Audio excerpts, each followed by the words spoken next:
Hello there, and welcome back to the Sleepy Explorer, your quiet little lantern at the edge of the night, where questions don't need fast answers and wonder drifts as slowly as starlight.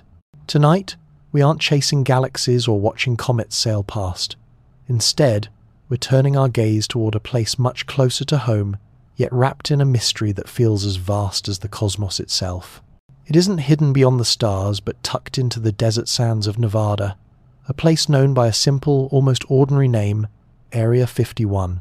Even the words themselves sound like a code, clipped and bureaucratic, as if someone wanted to disguise wonder in the dullest possible phrase. And yet, those two words have come to glow with the heat of rumor and imagination. For decades, Groom Lake and its surroundings have been a stage for strange tales. Experimental planes soaring higher than any bird, shimmering lights mistaken for alien craft, and files stamped top secret locked away from the curious eyes of the world. Don't worry, this isn't the sort of alien story that keeps you awake with blinking lights outside your window. Think of it instead like a tale whispered on a long train ride, where the rhythm of the wheels makes the story sound softer, gentler. We'll mix a little history with speculation, a few rumors with science, until they flow together like desert sand carried by the wind. Before we wander too far, I'd love to know where you're listening from tonight. Are you curled under a blanket, your phone glowing softly in the dark? Or maybe you're leaning back in a chair by the window, where the night air slips in and cools the room. Some of you may be thousands of miles apart, but when you share your local time in the comments, it always feels like this sleepy little community becomes a constellation of its own tiny lights scattered across the globe, shining together in the quiet. And of course, if journeys like this bring you a little calm, feel free to give this video a like or subscribe only if it feels right. That way, this gentle craft of curiosity can keep sailing through the digital night, picking up new companions along the way. So let's set a slow course now, leaving behind the noise of the day. Imagine stepping softly into the Nevada desert. The air is dry and thin. The stars above are so sharp they almost seem to hum. Somewhere, a distant hum of engines or maybe a helicopter fades in and out, never quite close enough to see. At the edge of the desert, you find a weathered sign, its letters warning in blunt words. No trespassing. Use of deadly force authorized. A notice meant to intimidate, but in this moment, it feels more like a doorway into a story. And just beyond the fences and the cameras and the silence, lies the most famous military base that supposedly doesn't exist, the place that has fueled half a century of theories, films, novels, and late-night whispers. A place that asks us, even now, what if the secrets here are larger than aircraft? What if the real secret is something far stranger? Step a little closer in your imagination.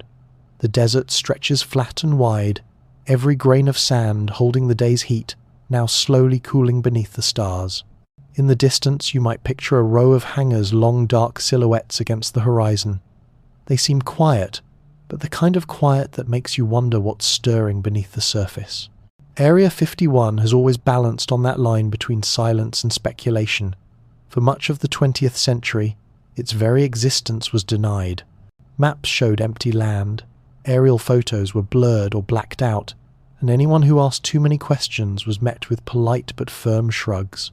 It wasn't until 2013, decades after the base had already become a legend, that the CIA finally confirmed it was real. Even then, the confirmation came quietly, buried in a stack of declassified documents. By then, of course, Area 51 didn't need official recognition. It was already an icon, a symbol of everything the government might be hiding. Some people imagine hidden vaults, where fragments of a saucer from Roswell are kept under glass, or grey-skinned visitors slumber in cryogenic pods. Others picture workshops filled with engineers studying propulsion systems that look more like magic than machinery.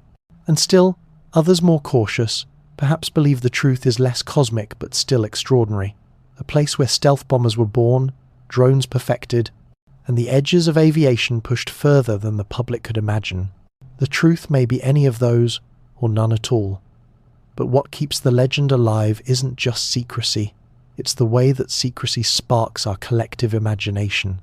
A locked door in the desert is more than just a door. It becomes a canvas for every possibility we can dream up. That's why Area 51 has appeared in blockbuster films, video games, novels, and television shows. From Independence Day to The X-Files, from tabloid headlines to viral internet memes, the base has seeped into our cultural bloodstream. It's not just a military installation, it's a stage where our fascination with the unknown performs night after night. And then, hovering in the background of those stories, is a name that sounds like it was plucked from a pulp magazine: Majestic 12. Supposedly a secret committee of scientists, officials and generals formed in 1947 to investigate UFOs. The documents that surfaced in the 1,980 seconds painted them as guardians of secrets far beyond the public's reach. To some, they're a hoax. To others, they're the hidden hand shaping decades of silence. Either way, their shadow lingers over every conversation about Area 51. The desert holds its breath. You picture the dry bed of Groom Lake, cracked and pale in the moonlight. The horizon is empty, yet it feels as though something is watching, quiet, patient, unseen. A glimmer in the distance could be a star, or something moving faster, quieter than the sky should allow. Area 51 is not just a dot on a map. It's a riddle carved into the silence of the Nevada desert. In the shadows, whispers of Majestic 12 hang like dust in the air, part hoax, part legend, part unanswered question. And for every story of saucers and secret committees, there is another, grounded but just as astonishing. Tales of black aircraft slicing the sky at heights no one thought possible, machines that blurred the line between technology and myth. The truth may rest on either side or somewhere in between, but the gate before you isn't just a symbol. Behind it lies the moment when all of this began, not with aliens or conspiracies, but with men in suits and uniforms stepping onto the barren floor of Groom Lake. It is the summer of 1955. The Cold War is tightening, satellites are still dreams, and America needs eyes in the sky. Engineers and officers arrive here with maps, measuring tape, and quiet determination. Under President Eisenhower's approval, they will carve runways across the desert, build hangars from steel and dust, and prepare to test a plane unlike anything the world has seen, the U-2, a silver spear meant to fly higher than Soviet defenses could ever reach. So, as you stand in imagination before the fence, feel the weight of that moment pressing through the years. The warning signs, the silent cameras, the shimmer of heat over the sand.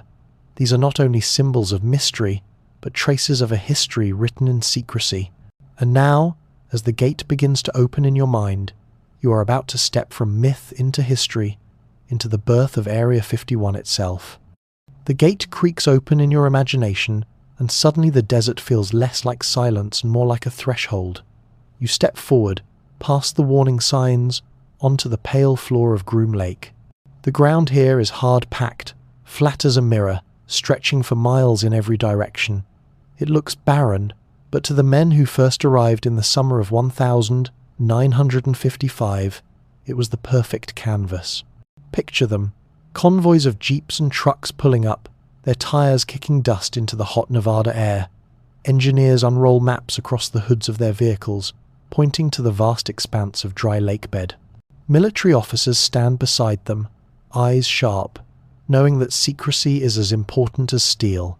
This was the height of the Cold War.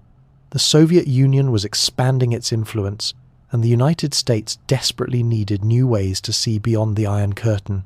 Traditional reconnaissance planes flew too low, too slow, and too vulnerably. The answer was a daring gamble, a new aircraft designed to soar above Soviet defenses, higher than any missile could reach. It would be called the U-2.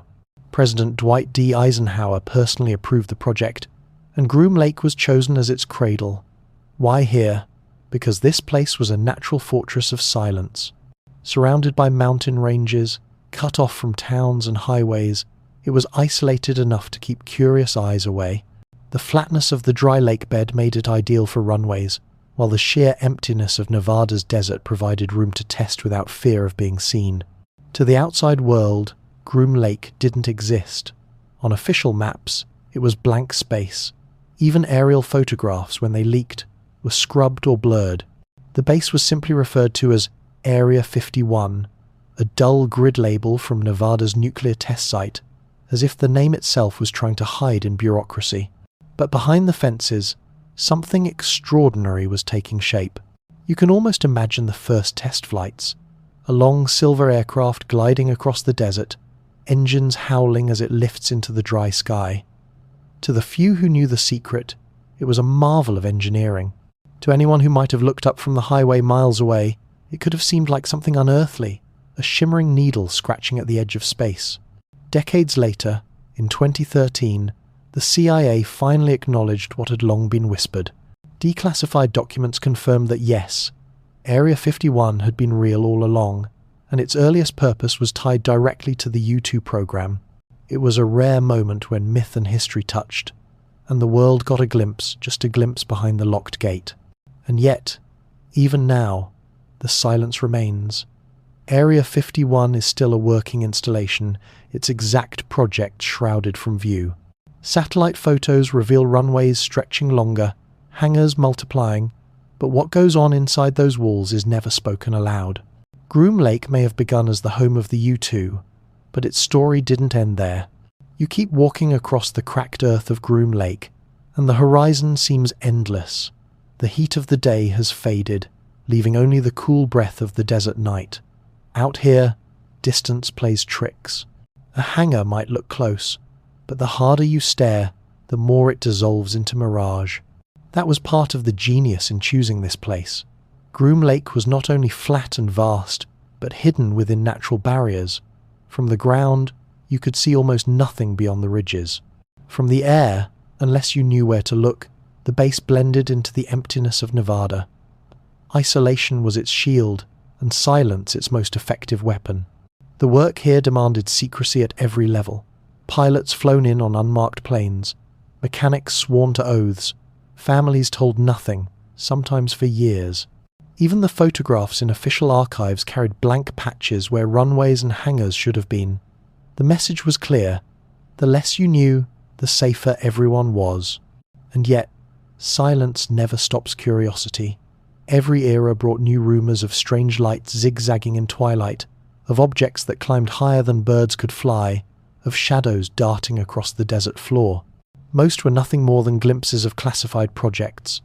U-2 spy planes gleaming in the sun, SR-71, blackbirds screaming into the sky, stealth bombers drifting like ghosts through the night. But to outsiders, these sights looked like something else entirely, something unearthly. When the CIA finally confirmed Area 51's existence in 2013, the revelation came with a peculiar irony. By then, the world had already imagined far more than reality could match. Films, books, conspiracy theories each had filled in the silence with its own answers. The official documents told only a fraction, that the base had been central to reconnaissance programs during the Cold War, but they left untouched the most tantalizing question: what else has happened there since? Because even now, Groom Lake is not a relic of the past. Its runways still gleam under desert Sunday, new hangars rise, their doors close tight. Satellite images capture changes, expansions, strange structures, footprints of activity that beg explanation. Whatever goes on behind those fences, it continues under layers of secrecy as thick as ever. You pause for a moment and glance back at the desert behind you, the vast silence you've crossed. Ahead lies only deeper mystery. Area 51 began as a stage for spy planes, but its story has grown into something larger, a symbol of how little the public is ever allowed to see. And as you stand there, you can feel the story pulling you onward, away from the dry facts of Groom Lake and into the shadows that swirl around it. Shadows filled not just with aircraft and secrecy, but with something stranger. Rumours of saucers, of cover-ups, of names like Majestic 12 that still echo like desert wind.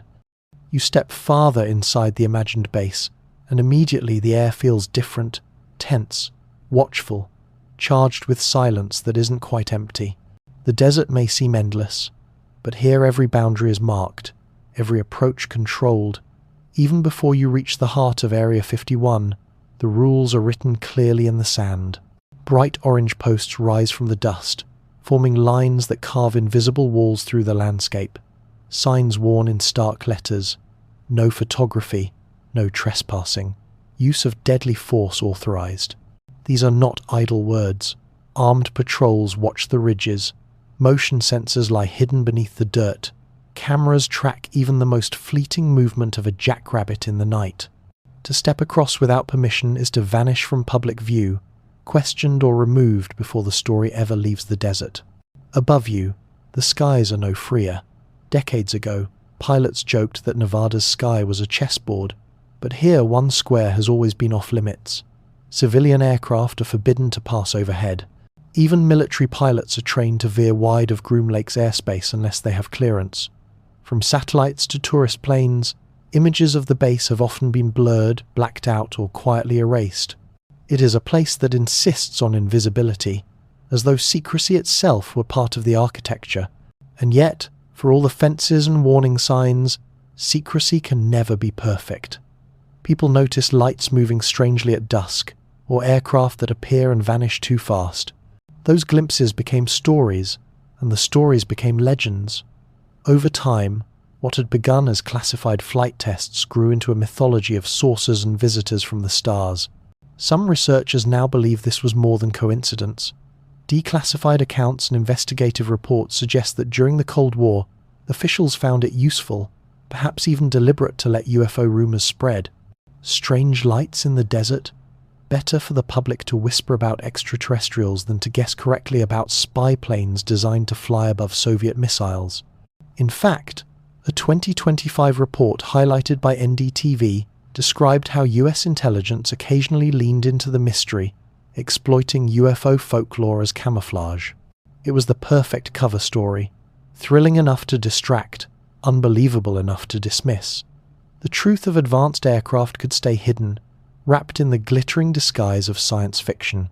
So as you stand in the hush of Groom Lake, you begin to realize the paradox.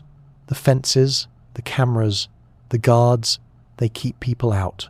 But the stories, the rumors, the alien myths, they keep people looking in, their imaginations fueling the legend even more. Secrecy here is not only enforced, it's performed, a play acted out under desert stars. You linger near the fence line in your imagination, and it almost feels like the desert itself is keeping secrets. Each gust of wind stirs the sand, covering footprints before they can lead anywhere. Each ridge becomes a blindfold, hiding whatever happens beyond. During the Cold War, this secrecy was more than paranoia. It was survival. The U-2 spy plane was followed by even bolder projects. The A-12 Ox Cart, ancestor of the SR-71 Blackbird, and later stealth prototypes whose angles and shadows could confuse even the most advanced radar. These machines needed a place where they could rise and fall unseen. Groom Lake was perfect, and the myths that grew around it became a convenient shield. Imagine the scene in the late 1950 seconds or 60 seconds. A test pilot takes off just as twilight fades. The jet climbs higher than anything civilians have ever witnessed, sunlight catching on its silver wings even though the desert below is already dark. To someone watching from the highway, it looks impossible, an object glowing in the sky long after sunset. Word spreads, and by the time the story reaches the nearest town, it has already changed shape. A saucer, a mothership, a light that moved too fast to be human. Officials never rush to correct these misunderstandings. Some accounts suggest they even let them grow, knowing that speculation about extraterrestrials was safer than suspicion of cutting-edge reconnaissance. A blurred photograph in a tabloid was far easier to dismiss than a detailed report of a high-altitude aircraft. In that way, myth became armor, and rumor itself was part of the security system. The strategy worked better than anyone might have expected. For decades, most Americans associated Groom Lake not with U-2 seconds or ox carts, but with glowing discs and secret committees. By the time the CIA acknowledged Area 51 Inches 2013, its legend was already too large to fit back inside the hangars. The fences had succeeded in keeping intruders out, but it was the stories, the strange lights, the whispered UFOs that kept the world endlessly circling, just beyond the gates. And tonight, as you stand at those gates in your mind, the echoes of those stories seem louder than the desert wind. Because secrecy is not only about what is hidden, but also about what is imagined.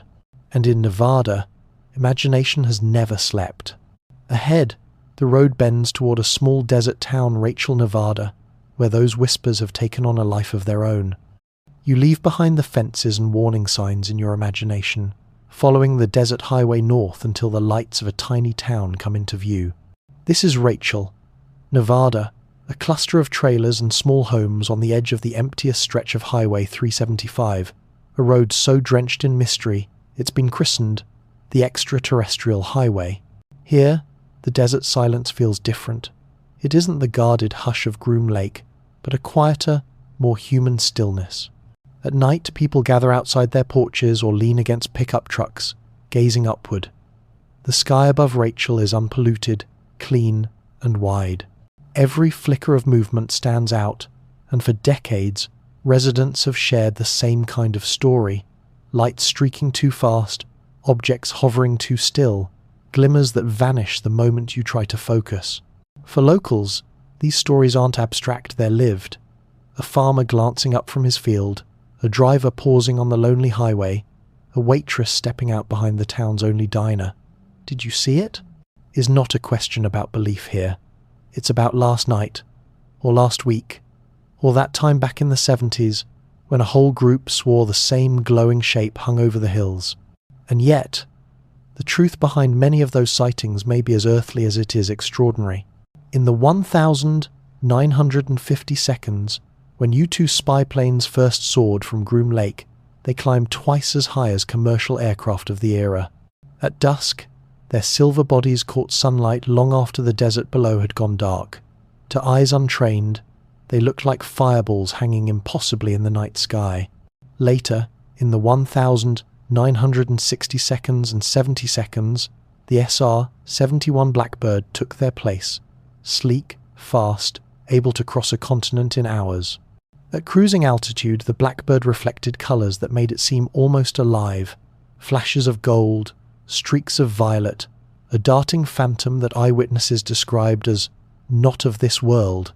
So it's no wonder that the people of Rachel became accustomed to wonders. The town's folklore is inseparable from the test flights overhead. UFOs here aren't only imagined, they're part of the rhythm of life, woven into conversations as naturally as the weather. But lately, those whispers have stepped beyond small towns and roadside diners. They've become headlines.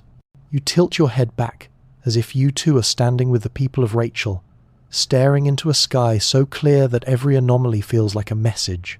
For decades, most of these stories lived at the margins, passed over coffee counters, written in letters to local papers, debated on late-night radio.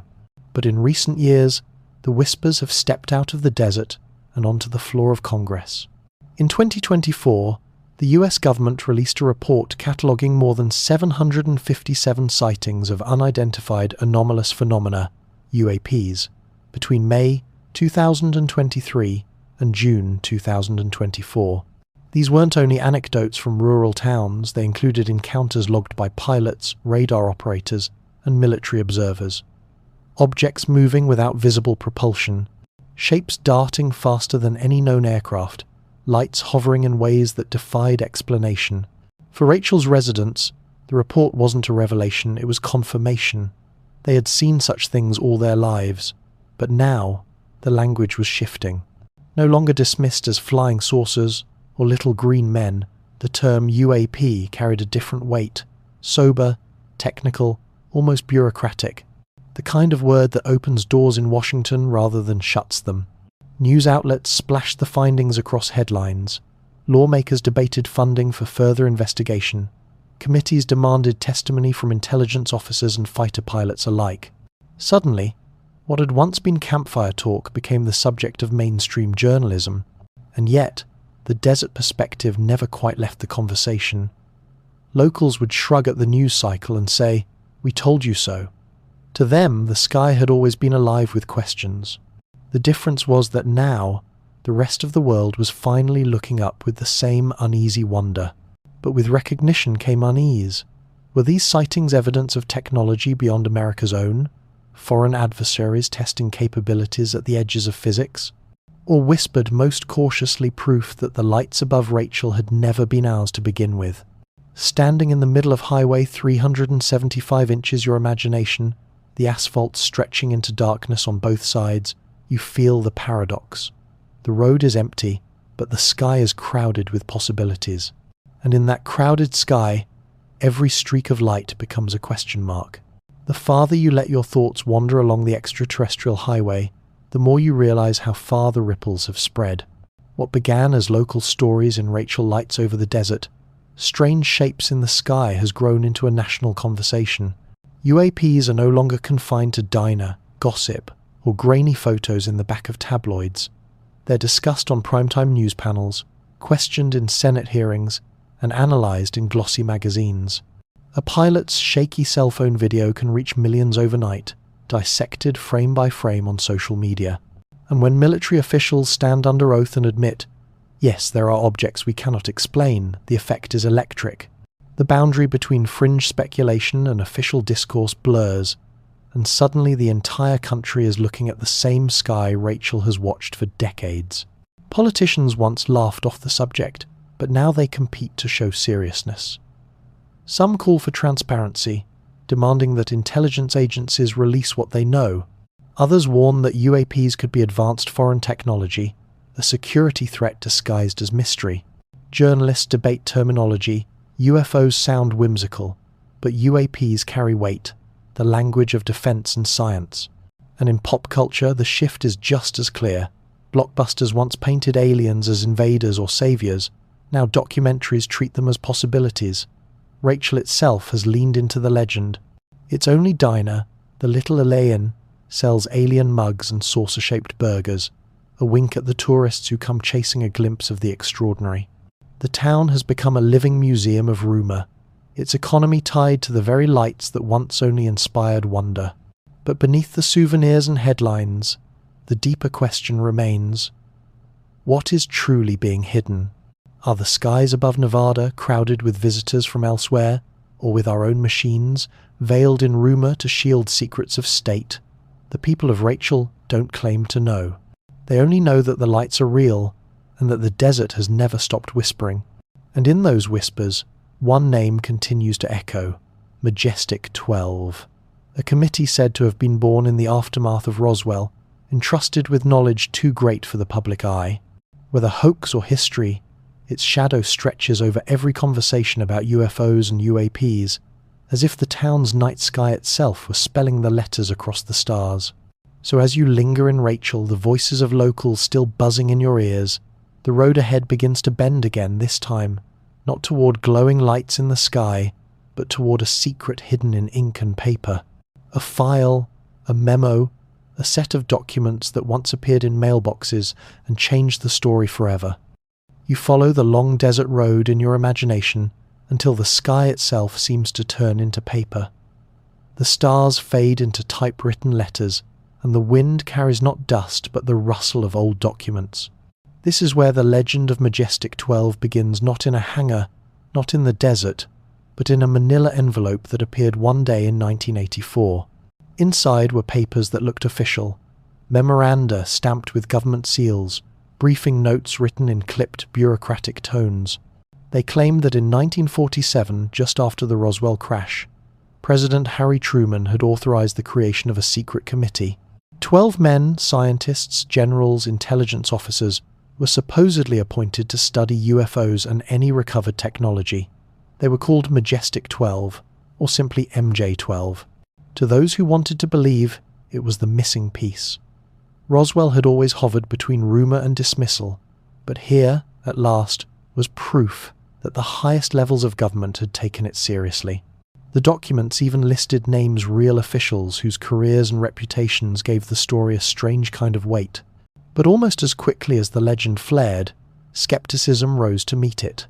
The FBI investigated, at first quietly, then more openly as requests poured in under the Freedom of Information Act. Their conclusion was blunt. The papers were completely bogus. Fonts and formats didn't match the era. Signatures appeared photocopied, perhaps even forged. Scholars of intelligence history agreed MJ-12 was a hoax, a patchwork of real names and invented secrets, stitched together to fool the curious. And yet, the label bogus did not kill the story. In fact, it gave it new life.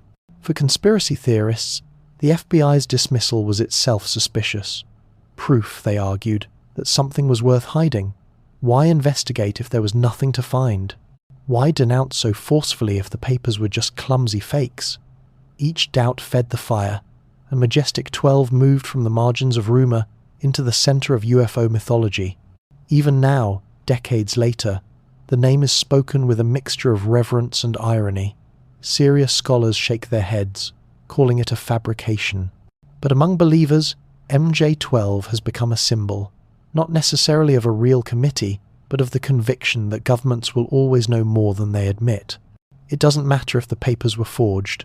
What matters is the possibility they point toward that somewhere, in some locked office, the truth has been catalogued and concealed. And so, as you hold that imaginary envelope under the desert stars, the words seem to flicker between fact and fiction. A hoax, perhaps, or a revelation that slipped out too soon. Either way, the echo of Majestic 12 has never left the conversation. You picture the envelope passing from hand to hand, photocopied, whispered about, tucked into drawers, then pulled out again at midnight conversations.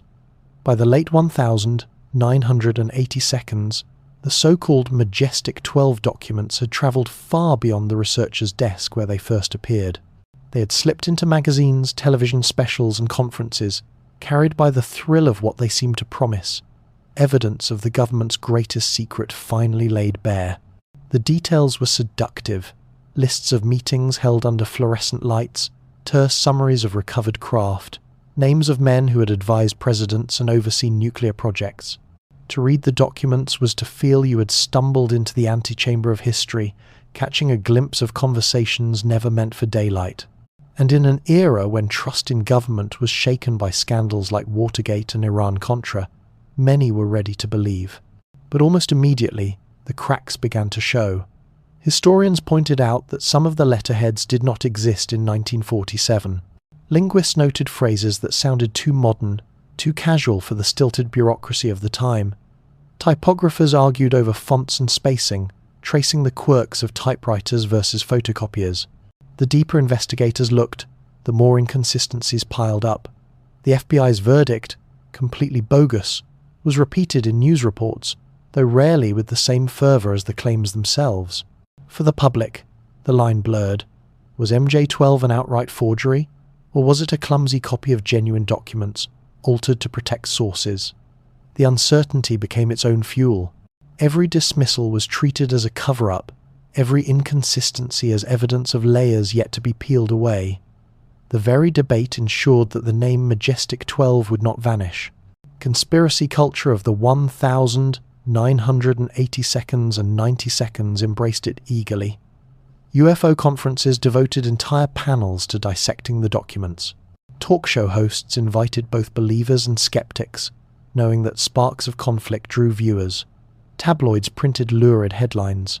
Top secret alien committee exposed, while more serious outlets ran cautious features, hedging between curiosity and ridicule. And somewhere in the desert, the myth fused with the landscape. Rachel, Groom Lake, Roswell, all became chapters in a larger narrative of secrecy and suspicion. Even those who doubted the specifics of MJ12 found themselves captivated by the idea that history might contain entire committees whose decisions shaped reality in ways the public would never know.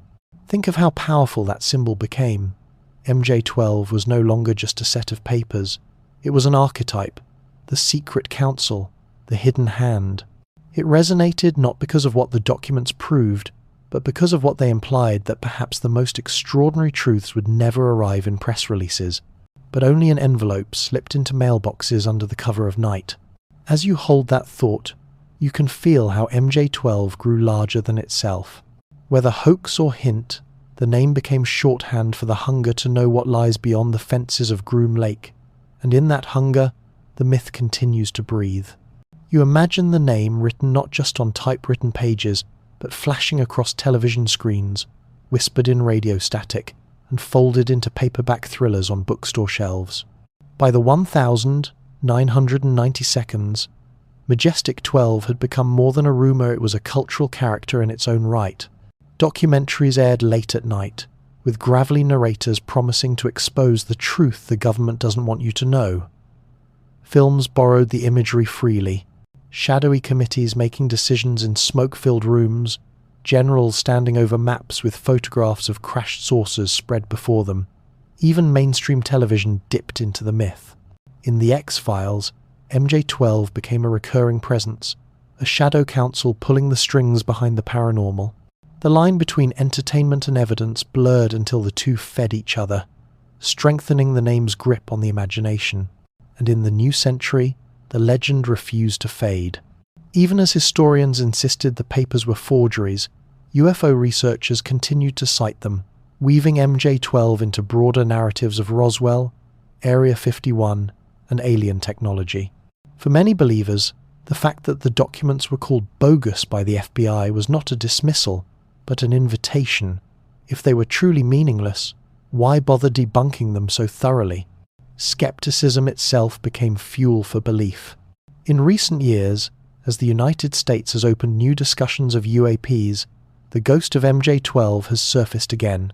Congressional hearings in 2023 and 2024 did not present the committee as fact, but its shadow loomed in the background of testimony. Whistleblowers hinted at programs hidden from oversight, secret retrievals, and classified projects stretching back decades. Reporters searching for shorthand invoked the name Majestic 12, the archetype of hidden power. Even in debunked form, it remained useful, an icon of secrecy itself. Think about what that means. A name once scribbled onto disputed papers has now become a universal symbol, used whenever people want to point at the unknown machinery of government. Whether it ever existed no longer matters.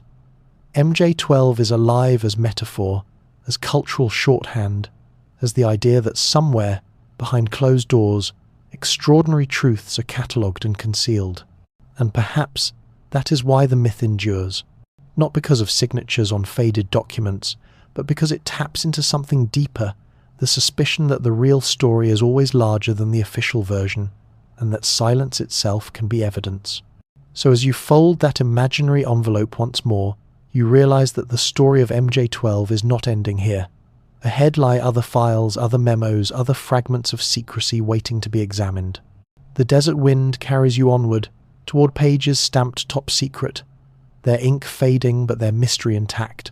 The pages in your imagination shift again, and now they are no longer just the disputed MJ-12 papers. They multiply memos, reports, briefing notes, each stamped top secret, each carrying the weight of things you were never meant to read. Some speak of Roswell, describing how debris was catalogued and moved under cover of night. Others go further, whispering of biological entities, of negotiations, of technology too strange to file under any known category. These documents appear, vanish, and reappear across the years, like mirages in the desert heat. A photocopy surfaces in a researcher's mailbox. A PDF leaks onto obscure forums. A briefing slide flashes during a presentation, then disappears from the official record. Some claim to have been written in the clipped bureaucratic prose of military intelligence. Others read almost like science fiction outlines, hinting at alien treaties or joint projects hidden deep underground. The question is always the same. Who created them? Were they carefully planted by the CIA, meant to mislead curious eyes? Were they forgeries by private individuals, crafted to keep the legend alive? Or were they disinformation seeded by foreign intelligence, perhaps even the Soviets during the Cold War, designed to muddy the waters and embarrass US agencies? Each possibility is unsettling in its own way, and yet, each time a new memo surfaces, the pattern repeats. Enthusiasts pore over every word, tracing names and dates against public records, looking for a spark of confirmation. Skeptics dissect the fonts, the stamps, the formatting. The battle between belief and doubt flares up again, and the myth grows larger with every round. Standing in the desert of your mind, you can almost see the papers scattering like leaves in the wind, each one a fragment of a story, each one a puzzle piece that never quite fits. Some feel laughably fake, others feel too convincing to ignore. Together, they create an archive of maybe. And in the middle of it all, the same thought rises again. What if even the forgeries are part of the design? You hold one of those ghostly memos in your hand, the typewritten letters uneven, the ink faint as though it has lived too long in someone's drawer. The words describe events that have long been part of legend. A crash at Roswell, debris swept away under canvas tarps, officers speaking in clipped tones about materials not of earthly origin.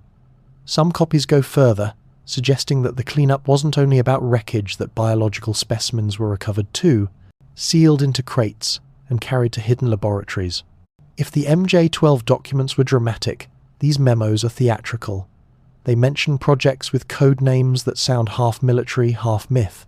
They hint at meetings where scientists supposedly sat across from beings not quite human, exchanging knowledge in a hush of fluorescent light. To read them is to feel the tug of a story too outrageous to believe, and yet too detailed to dismiss. But when you ask where they came from, the answers scatter like sand in the wind. Some say the memos were deliberate plants by the CIA, designed to distract UFO researchers and keep them chasing shadows instead of realities like stealth aircraft or spy satellites. Others insist they were fabrications by amateurs, enthusiasts so steeped in lore that they blurred the line between evidence and imagination. And still others argue that the real authors might have been far away, Soviet operatives flooding American UFO communities with disinformation during the Cold War, hoping to sow confusion and mistrust. The uncertainty is its own kind of power. Each time one of these documents surfaces, believers and skeptics clash, neither able to fully close the case. And in the clash, the legend grows louder. Even the format of the papers is debated. Are the seals genuine? Are the signatures traced from authentic letters? Did someone with access to classified templates use them as scaffolding for fiction? Entire books have been written about the ink, the phrasing, the margins. To the faithful, the forgeries prove the originals must exist somewhere. To the doubters, the flaws prove the story is smoke and mirrors. But there is always the deeper possibility that the memos themselves are part of the story's machinery, that they were never meant to prove anything at all, only to keep the public wondering, circling around Groom Lake with questions that never quite land. As you turn the page in your mind, you notice something odd. The document doesn't end with conclusions. It ends with silence, unfinished lines, blacked out words, a margin where something important should be. It is less a report than an invitation, asking you to supply the missing meaning yourself. And perhaps that was the point all along. You picture yourself at a desk now, not in the desert, but surrounded by filing cabinets and boxes stamped with government seals.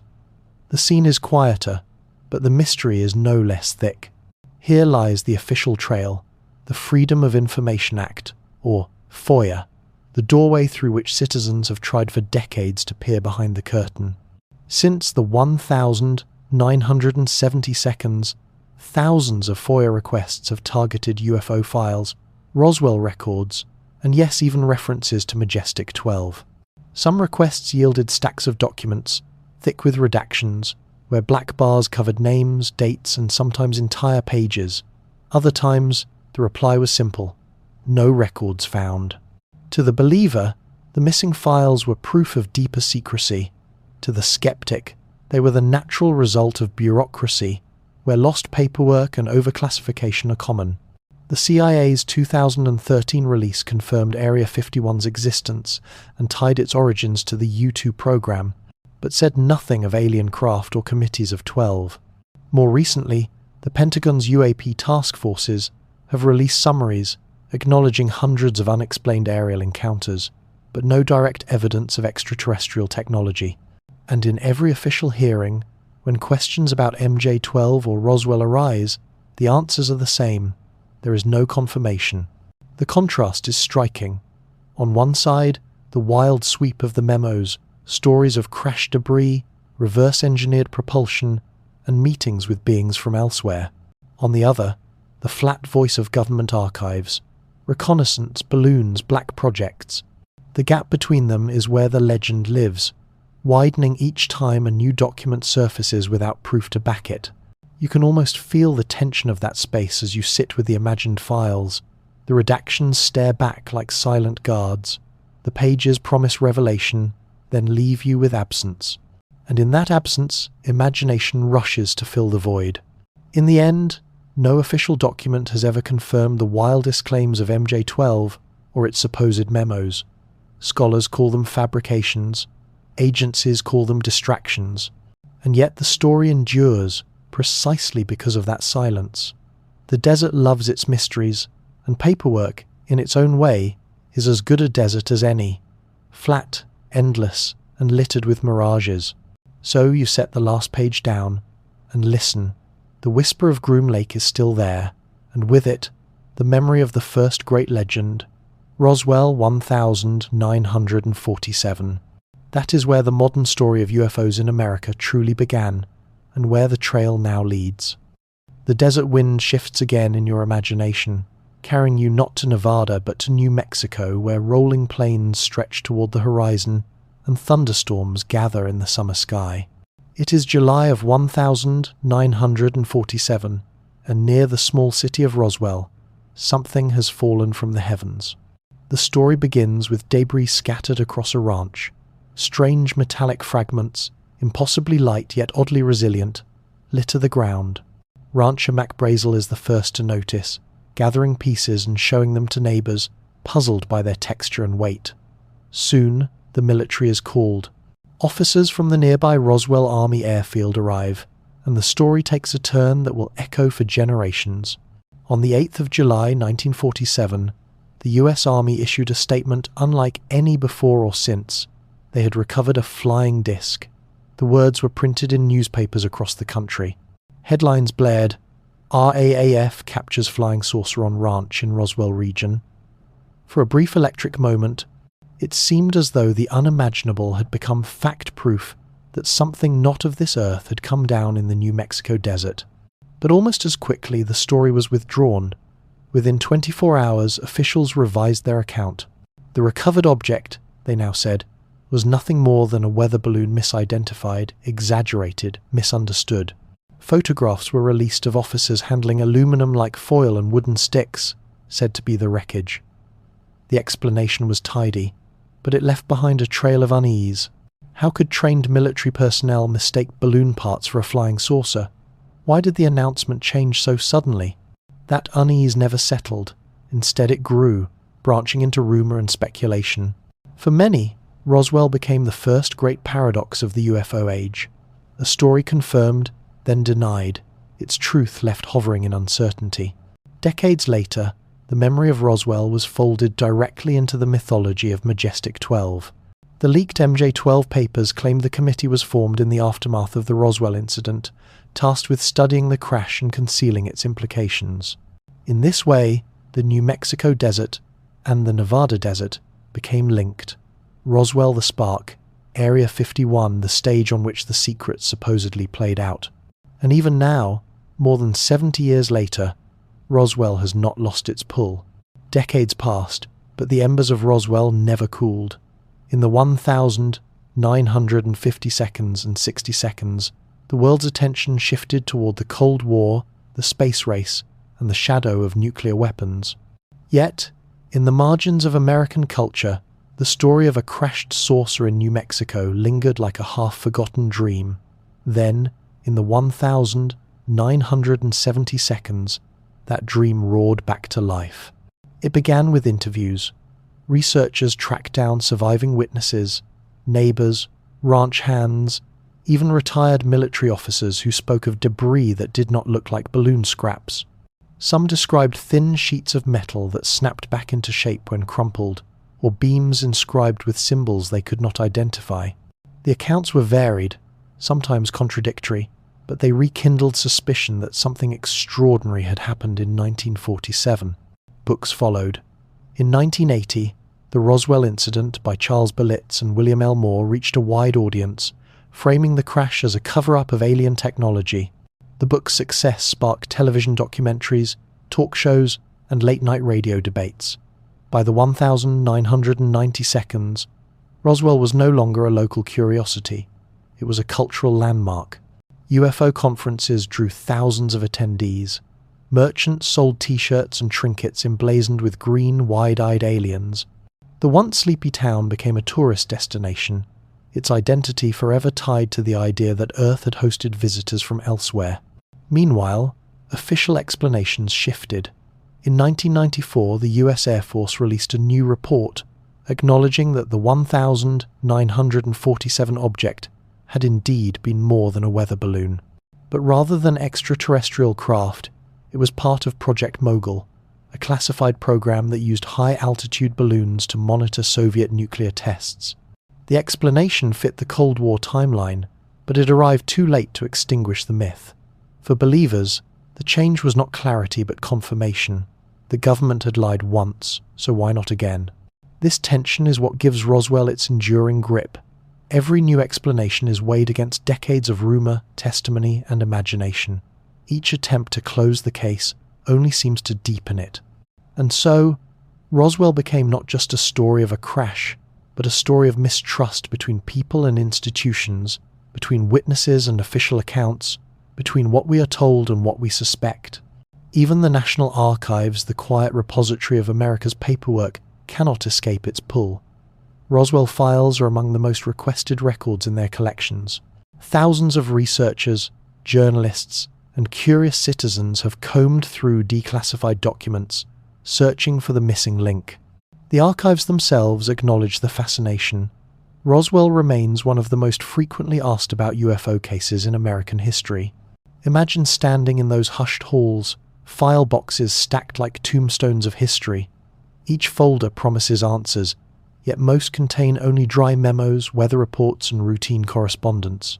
Still, the requests keep coming, because Roswell is no longer just about documents. It is about belief, the need to know that the sky above us holds more than airplanes and satellites.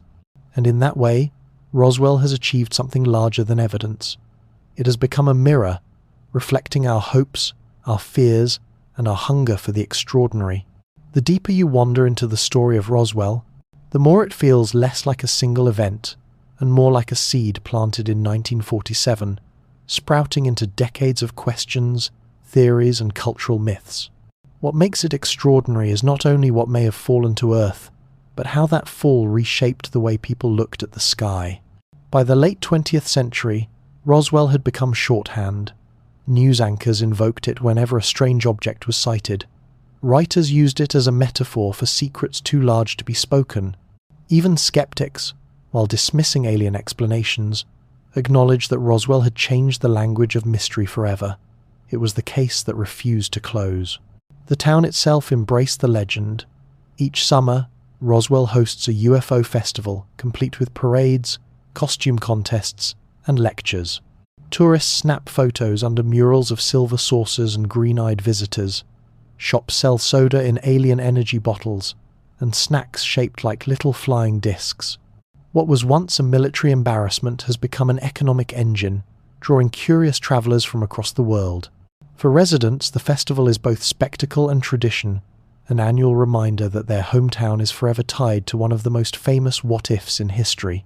But beyond the carnival atmosphere, Roswell continues to stir serious debate. Historians ask why the military's announcement was so quickly reversed. Linguists analyze the phrasing of the original press release, noting how uncharacteristic it was for the army to use a term like flying disc. Engineers study witness descriptions of the debris, searching for material science that does not match 1,940 seconds technology. And through it all, the government's shifting explanations balloon, then Project Mogul, then silence remain a fertile ground for doubt. Perhaps that is the true legacy of Roswell. It taught the public to see secrecy not as protection but as provocation. When authorities say nothing happened, many hear the opposite. Something happened, but we cannot tell you.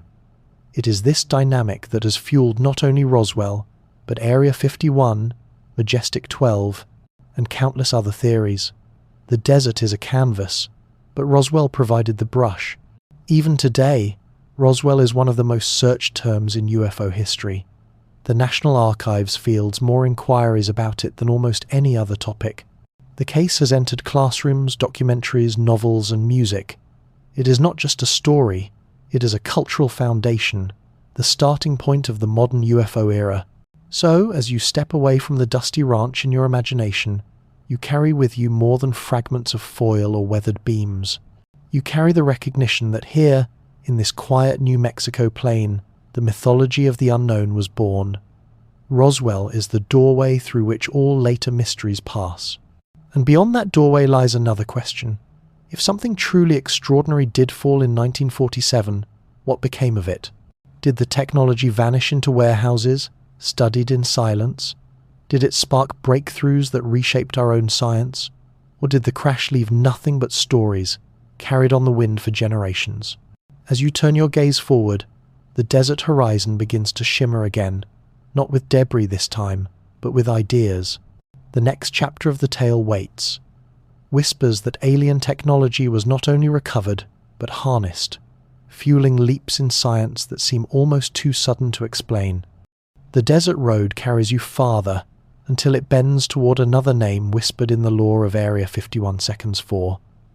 Not the main base itself, but a supposed facility hidden even deeper in the Nevada test range. And at the center of its story stands a man, Bob Lazar. In 1989, Lazar appeared in a series of interviews, his face obscured at first, his voice distorted. He claimed that he had worked at S4 near Area 51 as part of a secret program to study alien spacecraft. According to his account, there weren't just fragments or rumors. There were intact craft, 9 of them, hidden in hangars built into the hillside. His task, he said, was to help reverse engineer one of these machines to unravel the secrets of its propulsion system. The details he described electrified believers. The craft, he claimed, operated on an exotic fuel, element 115, an isotope unknown to science at the time. By focusing gravity waves generated by this element, the ships could bend spacetime itself, allowing them to move in ways no earthly aircraft could match.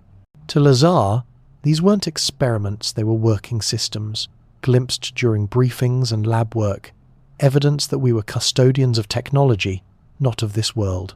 To a public already primed by Roswell, MJ-12 and decades of secrecy, Lazar's story landed like a lightning bolt. Television specials broadcast his claims.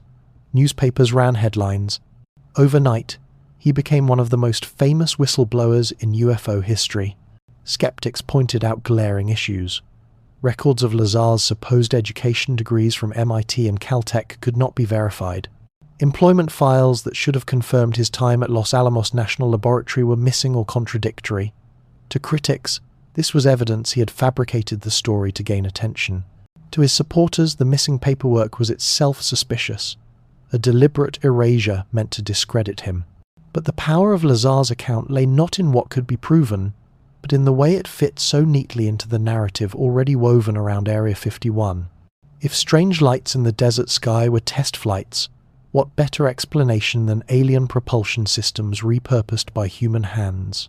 If the Cold War had produced leaps in aviation stealth bombers, reconnaissance planes, drones, why not imagine that some of those leaps had been fueled by reverse-engineered technology from elsewhere? Lazar's testimony gave those suspicions a face, a voice, and a set of technical details that sounded, at least to lay people, convincing. And once the story was told, it could not be untold. The claim of reverse engineering alien craft did not stay confined to Bob Lazar's testimony. Once his story entered the bloodstream of popular culture, it merged with a broader suspicion that many of the leaps in technology after the mid-20th century had not been entirely human in origin.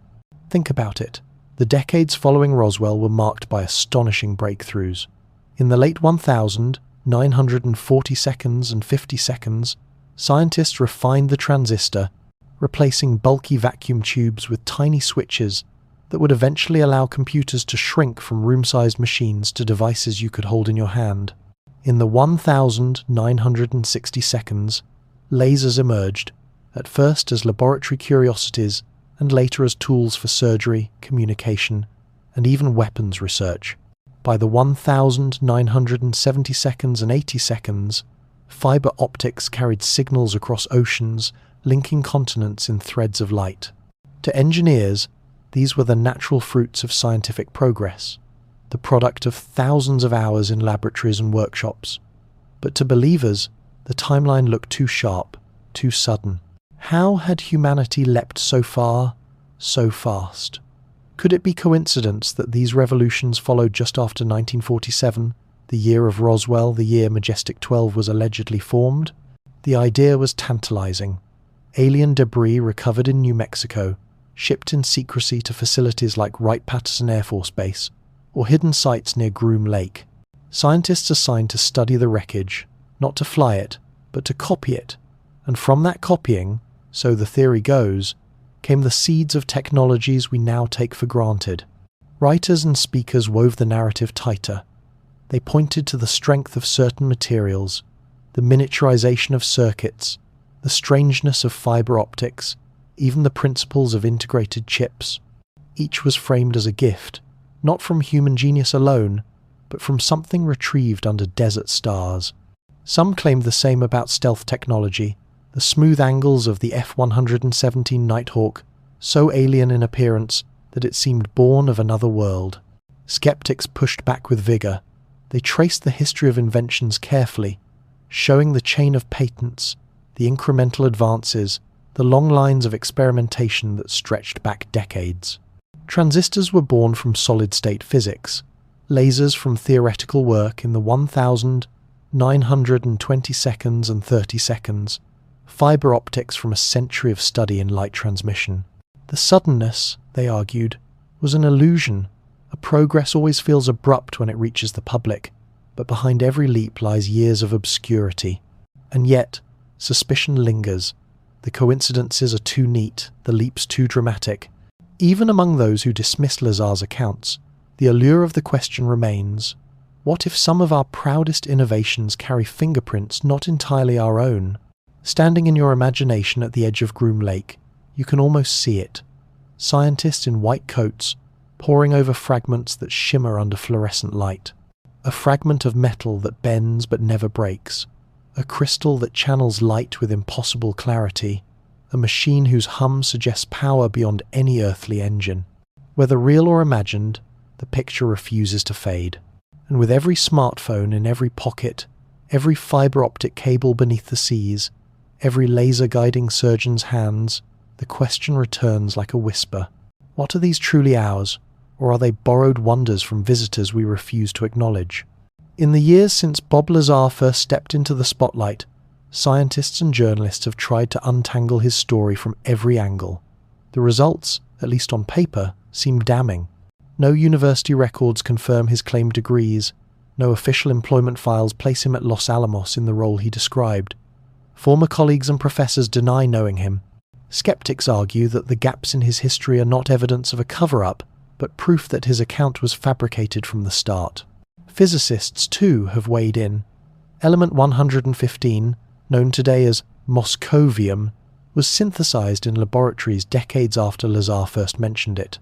But it proved highly unstable, decaying in milliseconds, nothing like the exotic fuel he described. To mainstream science, this undercut his most dramatic claim. If the foundation of the propulsion system is flawed, they reasoned, how can the rest of the story stand? And yet, the tale persists. Despite the holes, despite the contradictions, Lazar's testimony has never truly faded. It has been retold in books, documentaries, podcasts, and interviews. Younger generations encounter it not as discredited history, but as living legend, a modern myth, with just enough technical jargon to feel plausible, just enough secrecy to feel forbidden. Part of its power lies in timing. In the late 1,980 seconds, America was already steeped in suspicion of government secrecy. The Cold War had produced decades of black projects, from stealth bombers to reconnaissance satellites. People knew that extraordinary machines could exist for years in the desert without public awareness. Against that backdrop, Lazar's claim didn't feel impossible. It felt like the next logical step. Another part of its power lies in emotion. To imagine alien craft hidden in Nevada hangars is to imagine that humanity is not alone, that our progress is part of a larger cosmic story. Even those who dismiss the details find comfort in the possibility. It transforms our technologies from cold artifacts of engineering into relics of contact, gifts smuggled from the stars. The scientific community continues to demand evidence, and rightly so. No peer-reviewed paper has confirmed alien alloys. No archive has released blueprints of non-human craft. But in the absence of proof, the legend thrives. It circulates in whispers at conferences, in online forums, in the back corners of libraries where UFO books lean against dusty shelves. And in this way, Bob Lazar has achieved something rare. He has become less a source than a symbol, the human face of the reverse engineering myth. Whether liar, truth-teller, or something in between, his name has joined Roswell, Area 51, and Majestic 12 as part of the canon of American mystery. So as you step back from the imagined laboratories of S4, you feel the weight of that story still pressing forward. The hum of alien engines may be unproven, but the echo of Lazar's words has already shaped how millions view the night sky. And soon, the story widens further, because Lazar is not alone. Others too have stepped out of the shadows, calling themselves whistleblowers, claiming glimpses of hidden programs and classified truths. Their voices are quieter, their details varied, but together they form the next chapter in this desert chronicle. The desert fades for a moment in your imagination, replaced by something more intimate. A witness leaning forward in a chair, voice low, eyes restless, as if speaking aloud might still carry danger. Whistleblowers have always been part of the UFO story, stepping out of shadows with tales that strain the boundary between revelation and credibility. Bob Lazar was one of the first to capture global attention, his testimony tying alien craft to Area 51 and S4. But he was far from the last. In the decades that followed, others came forward, each with their own fragments of the puzzle. Some were scientists, others claimed government roles, still others were anonymous voices whose names never made it into headlines. One of the more intriguing figures is Dr. Dan Burish. In the 1,990 seconds and 2,000 seconds, he alleged that he had been part of a classified program involving biological studies not of earthly pathogens, but of extraterrestrial life. According to his account, he had interacted with a being he called J-Rod, held at a facility hidden within the same Nevada desert where Lazar claimed to have worked. To believers, Burish added a human dimension to the myth, not just ships and metals, but faces, encounters, conversations. To skeptics, his testimony was riddled with contradictions, a work of fantasy dressed in scientific jargon. The truth of Burish's claims remains unresolved, but his story demonstrates how the legend evolves. Each whistleblower takes the stage, adding new colours to the mural, even if the outlines don't match. And then, in the 2020 seconds, the stage shifted again from anonymous interviews and late-night radio to something far more formal, sworn testimony in the halls of Congress. In 2023 and 2025, decorated military personnel stood before lawmakers, recounting encounters with what the Pentagon now officially calls UAPs, unidentified anomalous phenomena. Their words were measured, their tones professional, but the implications were staggering. These were not stories told in desert diners. They were reports from cockpit instruments, radar tracks, and eyes trained by thousands of flight hours. Shapes that accelerated instantly, from hovering still to supersonic speeds, craft with no visible propulsion, no wings, no exhaust. Objects that ignored the known rules of physics, moving as if inertia did not apply. One Navy pilot described the now famous Tic Tac encounters white, oblong objects rising from the ocean surface, darting into the sky with impossible velocity. These things made no sonic booms, no thunderclap of speed-breaking sound. They simply moved, quiet and instantaneous, as if distance itself bent to their will. Listening to such accounts, you feel the same mix of wonder and disquiet that has haunted this story from the start. If the pilots are telling the truth, then the technology they witnessed is beyond anything humanity admits to possess. And if the explanations are not extraterrestrial, then they suggest something equally unsettling, that another nation, somewhere, has mastered physics we barely comprehend. Either way, the witnesses insist, what they saw was real. You picture the hearing room now, not the desert. Fluorescent lights hum overhead, microphones buzz faintly, and the air carries the restrained weight of history. In front of the dais, uniformed officers and intelligence officials sit upright, recounting stories that sound less like testimony and more like riddles. Each word is chosen carefully, but beneath the caution lies something undeniable. They are describing encounters no textbook can explain. One officer recalls the incident that became known as the Tic Tac sighting. Radar had locked onto objects darting above the Pacific, moving in ways that mocked the laws of aerodynamics. Pilots dispatched to intercept described white, capsule-shaped craft that danced across the sky. They would plunge into the ocean without a splash, then rocket back upward in an instant.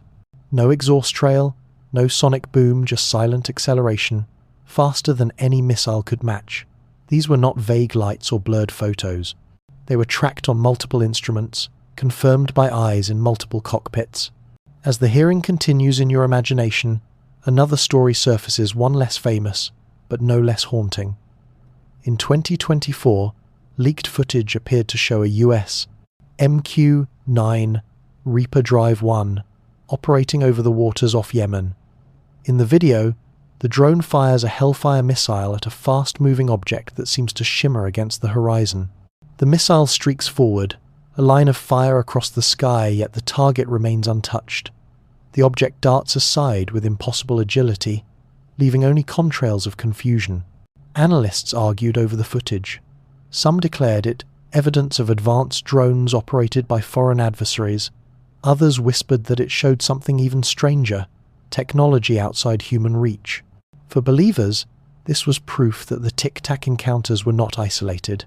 They represented a pattern craft appearing in oceans and war zones alike, immune to the tools humanity relies upon for control.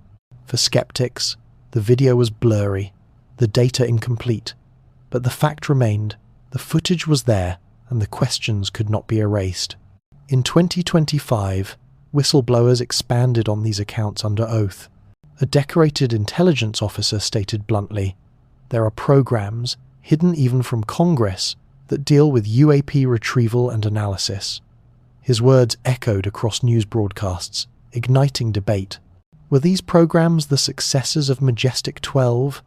Was the government once again telling the public only fragments of the truth? Sitting in the audience of this imagined hearing, you sense the unease in the room. Lawmakers lean forward, pressing for answers, while the witnesses walk a narrow line between secrecy and disclosure. Some phrases are hedged, others carefully worded, but the meaning lingers. There are things in the skies and perhaps in the seas that defy the boundaries of known science. And as the gavel falls, you realize how far the story has traveled. From a rancher's field in Roswell to sworn testimony in Washington, the whispers of UFOs have become the vocabulary of national defense. What began as rumor is now part of policy. What began as speculation now sits inside the congressional record. When the hearings adjourn and the cameras fade, the silence afterward feels heavier than the words themselves. The question remains, suspended like the desert stars. What exactly have these witnesses seen? And more importantly, what does it mean? For every testimony that insists on the reality of UAPs, there is a chorus of analysts trying to ground the mystery in earthly terms. Some suggest advanced drones, perhaps foreign, maneuvering in ways that push the limits of physics but remain within the realm of possibility. Others argue for sensor glitches, atmospheric illusions, or simple misinterpretations magnified by stress and adrenaline. To them, the extraordinary requires extraordinary proof, and testimony alone is not enough. But then there are the details that resist easy dismissal. Pilots describing objects with no visible means of lift or thrust. Radar operators tracking velocities far beyond known aircraft. A drone missile missing its target, not because it malfunctioned, but because the object moved in ways our weapons cannot predict. These fragments create a mosaic of the impossible, each piece too strange to fit the puzzle of human technology as we know it. You sit with these contradictions in your imagination, feeling the tug between skepticism and wonder. If the technology is ours, then we have leapt decades ahead in secret, hiding breakthroughs so profound they might as well be magic. If the technology is foreign, then humanity faces an adversary wielding tools we cannot yet counter. And if the technology is neither, if it belongs to something beyond our species, then every assumption about our place in the universe wavers like heat rising from the desert floor. This is the burden carried by whistleblowers. They do not hand us proof, only possibilities. They widen the doorway but do not let us step through. Their voices remind us that the unknown still hums just beyond reach, both frightening and strangely comforting. Because if the universe is stranger than we imagine, then perhaps it is also richer, vaster, and more filled with potential than we dare to dream. And so, the desert road stretches on. Behind you lie the stories of Lazar, Burish, and military pilots sworn under oath. Ahead lies something different, not the secret world of bases and hearings, but the open stage of culture itself. For no matter how tightly the government clasps its secrets, the public has already transformed them into films, songs, festivals, and memes that carry the mystery into every corner of daily life. The next chapter belongs not to whistleblowers, but to us. Step back for a moment from the desert fences and congressional hearings, and look instead at the stage the world has built around them. Because Area 51 and its stories have never stayed confined to Nevada. They have spread like starlight, flickering across film reels, song lyrics, television screens, and even the scrolling tide of internet memes. Think first of the cinema. In 1996, the blockbuster Independence Day placed Area 51 at the very heart of humanity's survival. Beneath the desert, characters found hangars filled with alien wreckage, scientists studying crash saucers, and a secret vault holding the key to defeating an invasion. The film did more than entertain.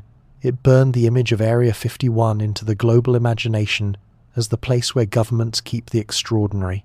For millions who had never heard of Groom Lake before, the movie became their first introduction, and the idea never left. Television followed suit. The X-Files made Area 51 and MJ-12 recurring backdrops for its tales of shadowy conspiracies and alien cover-ups.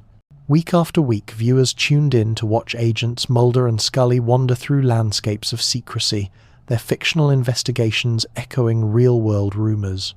The show's tagline, "The truth is out there," became almost inseparable from Area 51 itself.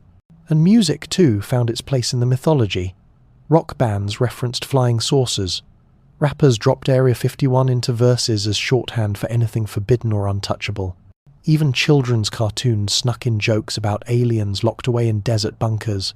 Slowly, the base moved from rumor into pop shorthand. You didn't need to know its history to understand the joke.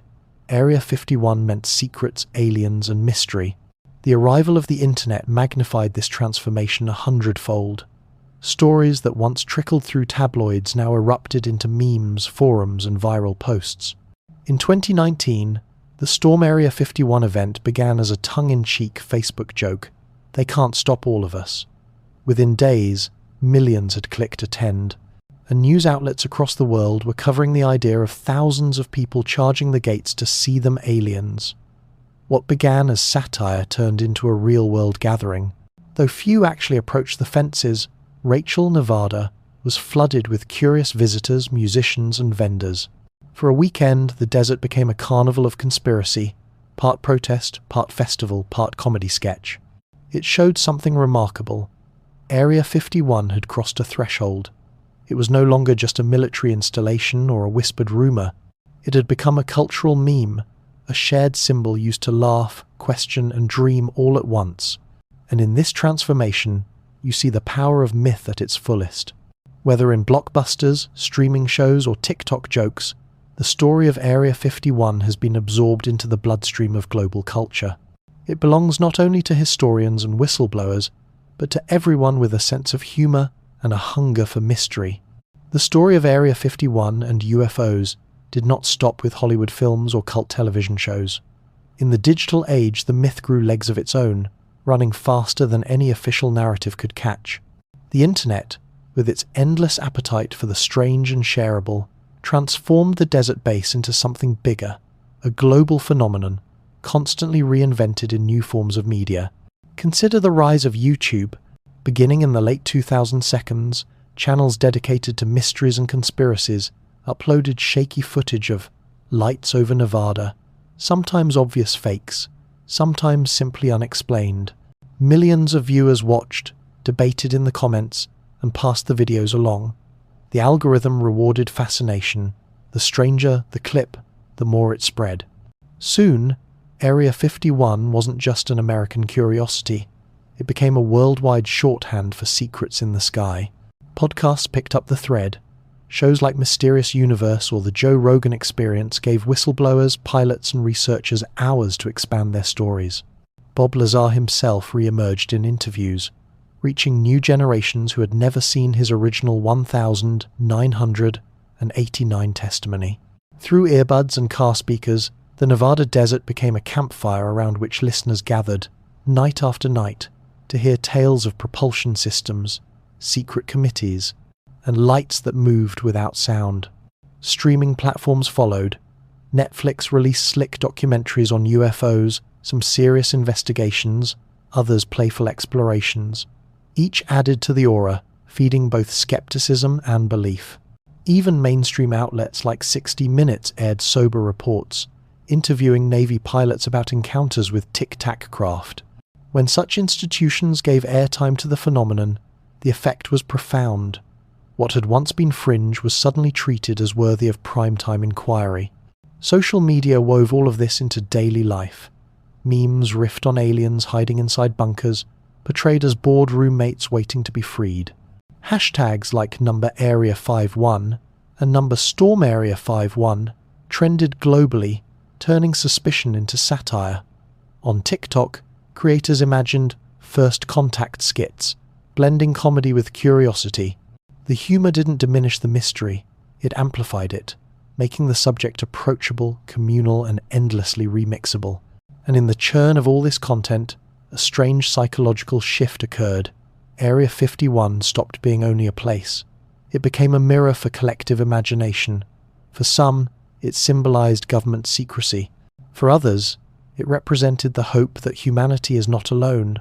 And for still others, it was simply a running joke, a punchline, to lighten the heaviness of daily news. Each interpretation kept the base alive in the public mind, circulating endlessly across timelines and screens. What is remarkable is the universality of it. In Tokyo, in London, in Sao Paulo, you can mention Area 51 and strangers will smile in recognition. They may not know Groom Lake or Eisenhower's U2 project, but they know the meme, the movies, the shorthand. In that way, Area 51 has transcended geography. It is no longer just Nevada's secret, it is the world's shared stage for mystery. Why does Area 51 hold us so tightly? Why has a patch of desert ringed by fences and warning signs become as famous as the Eiffel Tower or the Great Wall of China? The answer lies not only in secrecy, but in psychology. Humans are storytellers by nature. When confronted with silence, we fill it with narrative.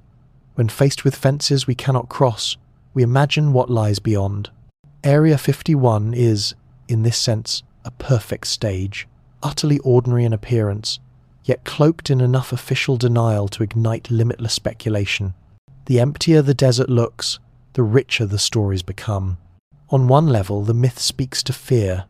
Cold War paranoia primed the public to expect the hidden, the unknown. Tales of alien technology dovetailed with anxieties about spies, missiles, and weapons we were never told about. On another level, it speaks to hope. If the government truly has alien craft, then we are not alone. Perhaps we are part of a larger community of civilizations, our future already seeded with technologies that could one day take us to the stars. This duality, fear and hope, fuels the fascination. Some laugh at memes of green aliens waiting to escape bunkers. Others debate propulsion physics on late-night forums.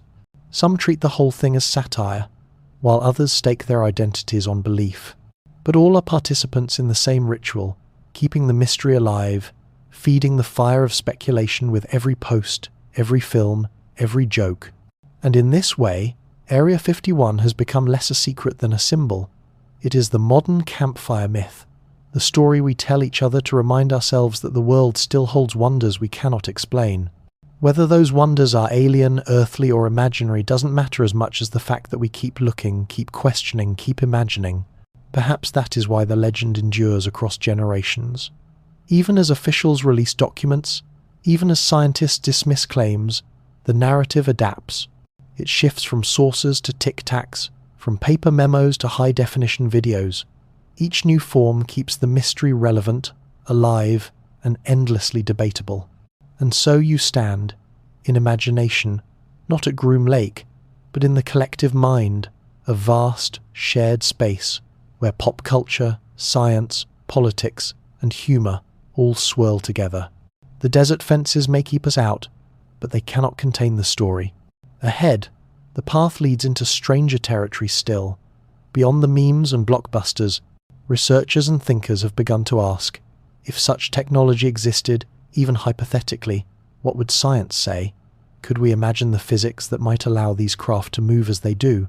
Could we begin, even in theory, to explain the inexplicable? The desert wind carries you onward again, this time not into Hollywood or social media, but into the speculative laboratories of thought itself.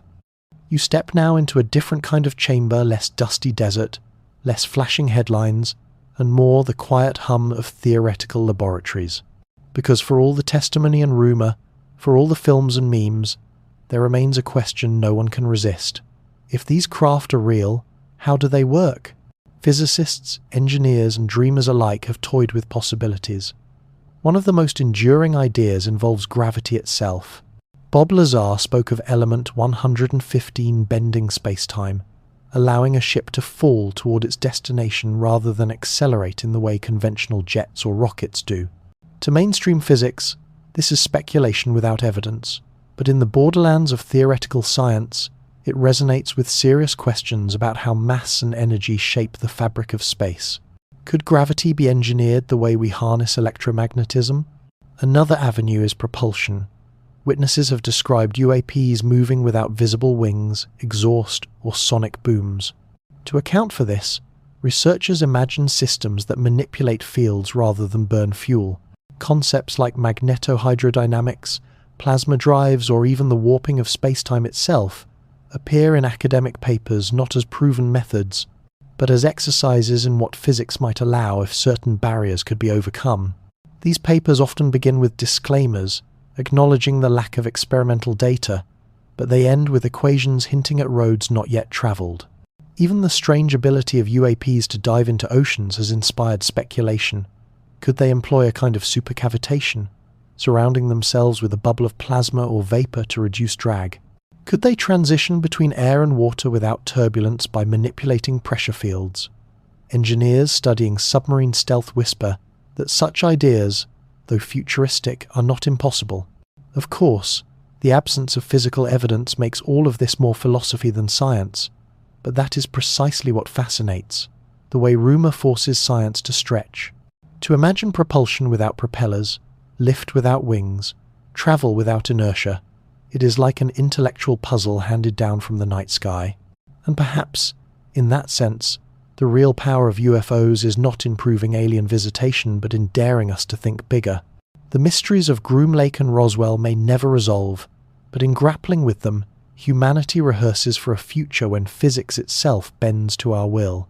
So you stand in this imagined laboratory, chalk dust on the blackboard, equations winding into spirals, researchers staring at curves that almost but not quite close into answers.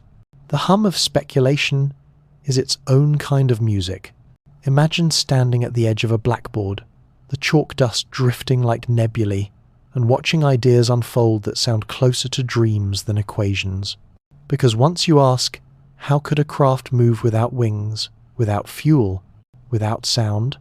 The answers tug at the outer rim of known science. One hypothesis often whispered in journals and conference sidebars is zero-point energy. The idea is that the vacuum of space is not empty at all, but teeming with fluctuations of quantum fields. If tapped, this reservoir could provide limitless power. In theory, a craft drawing from zero-point energy would not need fuel tanks or combustion engines. It could accelerate silently, endlessly, with nothing more than a subtle shimmer in the air. Skeptics note that no experiment has ever harvested this energy in usable form, yet the speculation persists because the math of quantum mechanics does suggest a sea of hidden power just beneath reality's surface. Another concept is wormholes' natural shortcuts in space-time. To travel across galaxies in an instant, a civilization might bend space itself into tunnels. For UAPs, The possibility of skipping distance could explain their apparent ability to vanish, then reappear miles away in seconds. Einstein's equations do allow such geometries, though stabilizing them would require exotic matter with properties unlike anything humans have yet produced. Still, physicists return to the idea because it offers a tantalizing bridge between science fiction and physics that has not been ruled out. Closer to Earth, engineers ponder field propulsion. Could craft manipulate electromagnetic fields around their hulls, reducing inertia so radically that accelerations of thousands of g-forces would feel like a gentle drift inside?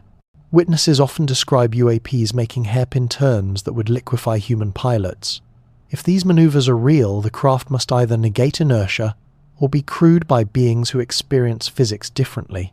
Mainstream scientists, cautious by nature, counter each hypothesis with a reminder: no verifiable sample, no replicable experiment, no peer-reviewed evidence has ever supported these claims. Lasers, transistors, and fiber optics, the very technologies some attribute to alien reverse engineering, can all be traced to human laboratories, patents, and incremental progress. For every bold speculation, there is a careful historian of science showing the human fingerprints on invention. And yet, speculation has its place, because even if UAPs prove to be misidentifications, the act of asking these questions stretches our imagination. It forces scientists to revisit old assumptions, to model new propulsion systems, to wonder if space-time can be bent not just in theory, but in practice. Fiction and rumour become thought experiments, nudging physics toward possibilities it might otherwise ignore. You lean closer to the chalkboard in your mind, watching as the equations blur into shapes, spirals, tunnels, waves rippling outward like water disturbed by a stone. None of it is proven, none of it is ready for engineering, but all of it is alive with curiosity.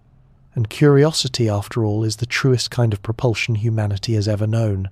The chalkboard fades, and you find yourself back beneath the desert sky, where the stars themselves seem to be equations waiting to be solved. The theories linger: zero-point energy, wormholes, field propulsion ideas too daring for most journals, yet too seductive to disappear. They live in a twilight zone between science and story, where speculation becomes a mirror for our deepest longings. Part of the fascination lies in how these what-ifs spill out of laboratories and into culture. Books on fringe physics find their way to bestseller lists. YouTube animations depict saucers bending space-time like sheets of paper. Podcasts discuss zero-point energy with the same excitement as stock market trends. Even when framed as fantasy, these ideas feed an appetite for wonder that ordinary life rarely satisfies. And there is psychology here too. Humans crave boundaries to push against. For centuries, the frontier was oceans, then continents, then the atmosphere. Today, the frontier is the very fabric of reality. Energy fields, quantum foam, space-time itself. UFO reports, credible or not, become the sparks that light this yearning. They allow us to imagine that someone, somewhere, has already stepped into the future we only dream about. Skeptics warn of a trap. They note that pseudoscience often cloaks itself in the language of physics, borrowing prestige from equations while offering no experiments to test. To them, the persistence of these ideas is less about truth than about our unwillingness to accept mystery. But even the skeptics acknowledge a curious effect. The myth of UFO technology has inspired generations of scientists and engineers. Many aerospace pioneers confess they were first hooked not by textbooks, but by the thrill of imagining craft that could dart across the sky without wings or roar. In this way, the legend has become self-fueling. Even if no alien alloy ever lay on a workbench at Groom Lake, the belief that it might has already pushed human thought forward. Curiosity becomes its own propulsion, carrying us closer to futures once dismissed as impossible.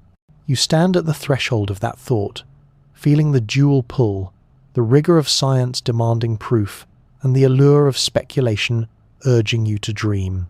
Between them lies the story of Area 51 and its shadows, a story that refuses to settle neatly into either truth or fiction. And just beyond that threshold, the tone shifts again, because wherever imagination grows, so too does suspicion. If the technology is real, why would it be hidden? If it is not real, why would governments lean into the rumors? To answer that, the path leads next into darker territory. Not equations and theories, but the deliberate shaping of information itself. The desert wind picks up, carrying whispers of secrecy and strategy, of cover stories and misdirection. Ahead lies the realm of information warfare, the possibility that UFOs are not only mysteries in the sky, but tools in a human game of concealment. The desert in your imagination shifts again, but this time the silence feels calculated, less natural emptiness, and more the hush of a stage set for a performance. Because secrecy at Area 51 has never been only about fences and guards.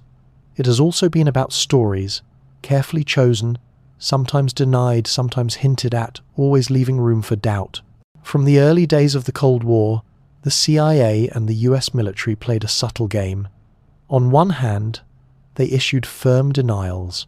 There were no sources at Groom Lake, no aliens in hangars, no secret committees pulling strings in the dark.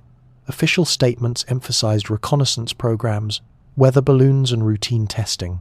And yet, on the other hand, they never truly erased the rumors. Photographs were redacted, documents blacked out, questions met with evasions rather than clarity. In this half-light, certainty was impossible, and myth thrived. For intelligence agencies, this ambiguity was useful. When civilians reported glowing craft in the 1,950 seconds and 60 seconds, many of them had in fact glimpsed U-2 or SR-71 test flights, machines decades ahead of commercial technology. Rather than explain classified programs, officials allowed the UFO rumors to spread. A story of flying saucers in the tabloids was easier to dismiss than a story about reconnaissance aircraft over Soviet territory. In that sense, disinformation became a shield, and aliens became camouflage for espionage. This strategy left fingerprints that remain visible today. UFO sightings surged in the very years America tested its most advanced aircraft. Spikes in public reports often matched the rollout of classified projects, and while officials never admitted to planting rumors outright, declassified memos show they monitored and even encouraged the public's fascination, knowing it provided cover. But the cost of this strategy was trust. Each denial, each redaction, each contradiction fed suspicion. Conspiracy theories grew not in spite of official statements, but because of them. Every evasive answer was read as confirmation of something hidden. Every blurred photograph became an invitation to imagine what lay beneath. By the 1,970 seconds, the government's silence had become part of the story itself. Proof, to many, that the truth was being buried. And in 2025, the circle tightened further. An NDTV investigation revealed evidence that the US had at times leaned deliberately into UFO narratives as a bin fong, a smokescreen for secret weapons programs. Strange lights were not extraterrestrial, but tests of experimental aircraft or radar systems. Yet officials allowed, even encouraged, the public to think otherwise. It was a perfect misdirection. People chased the stars, while the real secrets remained locked in the desert. Standing at the edge of Groom Lake in your imagination, you sense how carefully choreographed it all has been. Denial on the surface, ambiguity beneath, and rumour filling the gaps. It is not just secrecy, it is theatre, a performance of silence designed to keep eyes pointed in the wrong direction. Imagine, for a moment, how it must feel to live in the middle of that silence.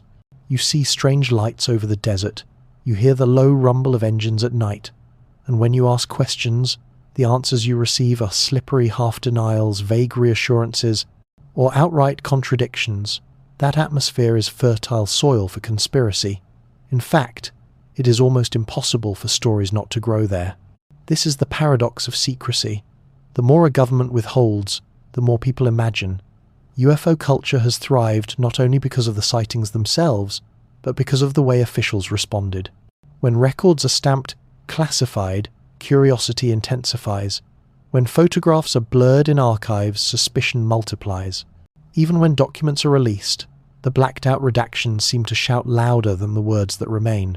Psychologists studying rumour call this the gap effect. Human minds are drawn to fill in missing information, and the wilder the gap, the wilder the theories that rush to close it. That is why Area 51 became such a powerful magnet. It wasn't only that strange aircraft flew there, it was that the official narrative never quite lined up, always leaving gaps wide enough for entire civilizations of speculation to take root. In this environment, conspiracy theories spread like wildfire. Some fixated on Roswell as the beginning of a grand cover-up. Others tied Majestic 12 into webs of hidden elites. Still others pointed to Lazar and Burish as reluctant truth-tellers erased by a system determined to keep secrets buried. Each theory built on the same foundation. If the government won't tell us the truth, then the truth must be stranger than fiction. The internet supercharged this dynamic. Forums in the 1,990 seconds, YouTube videos in the 2,000 seconds, and TikTok memes in the 2,020 seconds all carried the same current of mistrust. A blurry clip could spread across continents in hours, debated endlessly, dissected frame by frame. The lack of certainty made each theory impossible to kill. You could debunk a video, but you couldn't debunk the hunger behind it. And here is the deeper irony. The very strategy of using UFOs as cover, effective in the short term, has likely entrenched belief in the long term. By leaning into the myth, officials planted seeds that now grow beyond their control. Every time a new light is spotted, every time a pilot testifies, the old suspicions return. Was this another secret project disguised as aliens? Or was the alien story itself the cover for something human and darker? The line between truth and deception has blurred so thoroughly that even clear answers, when offered, struggle to land. If a general says, "That was only a drone," half the audience will hear, "They're hiding something bigger." If a declassified file says, "weather balloon," people will remember Roswell and smile knowingly. The stage has been set too well. The ambiguity is permanent.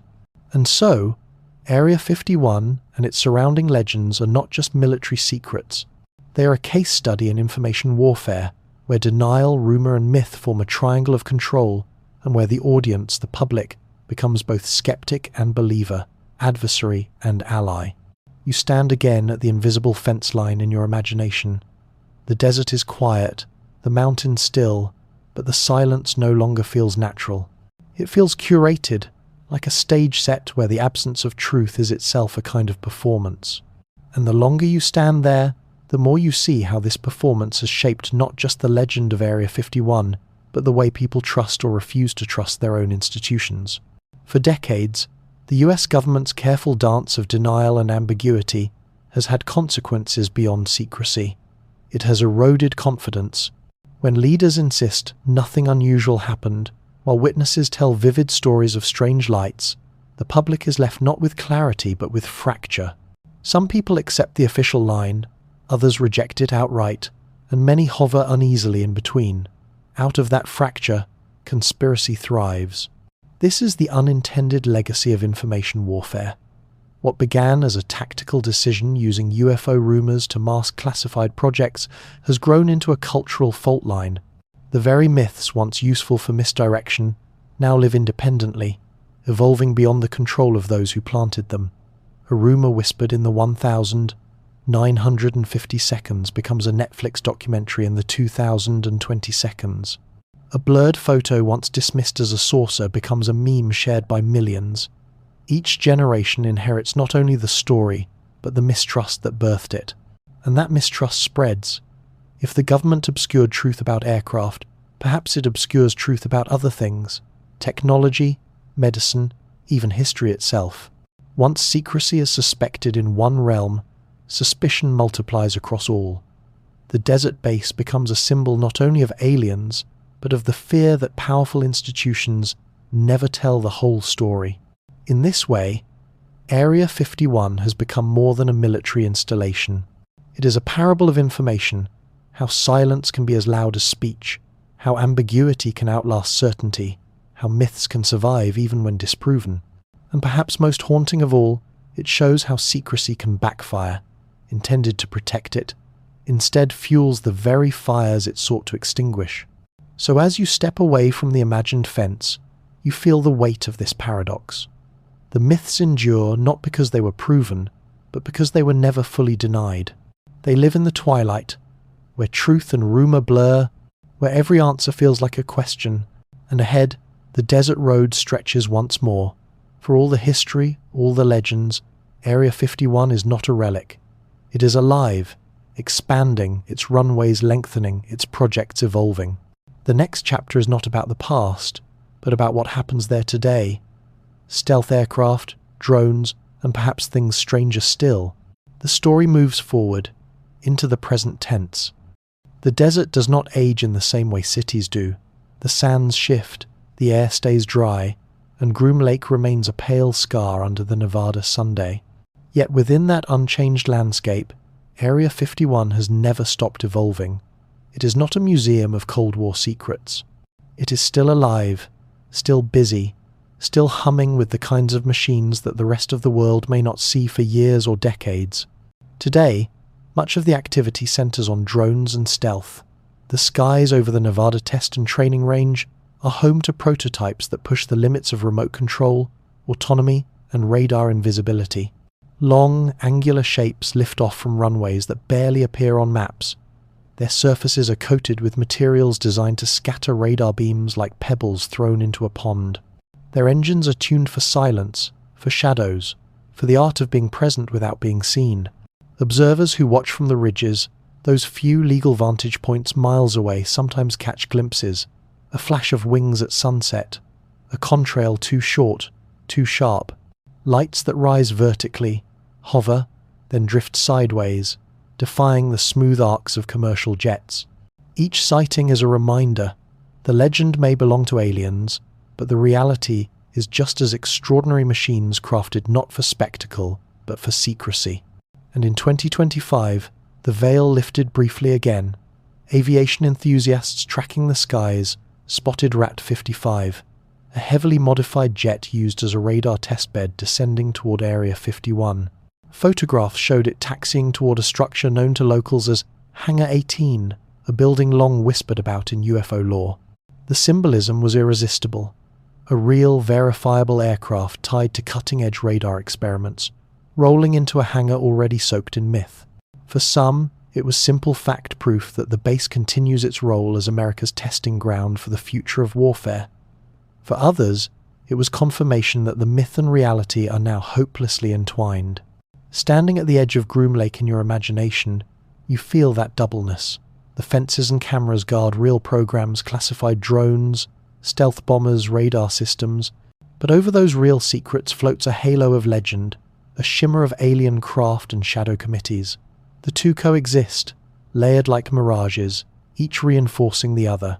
The more spectacular the myth, the easier it becomes to hide the mundane truth, and the more ordinary the truth seems, the more the myth insists. Something stranger must be hidden still.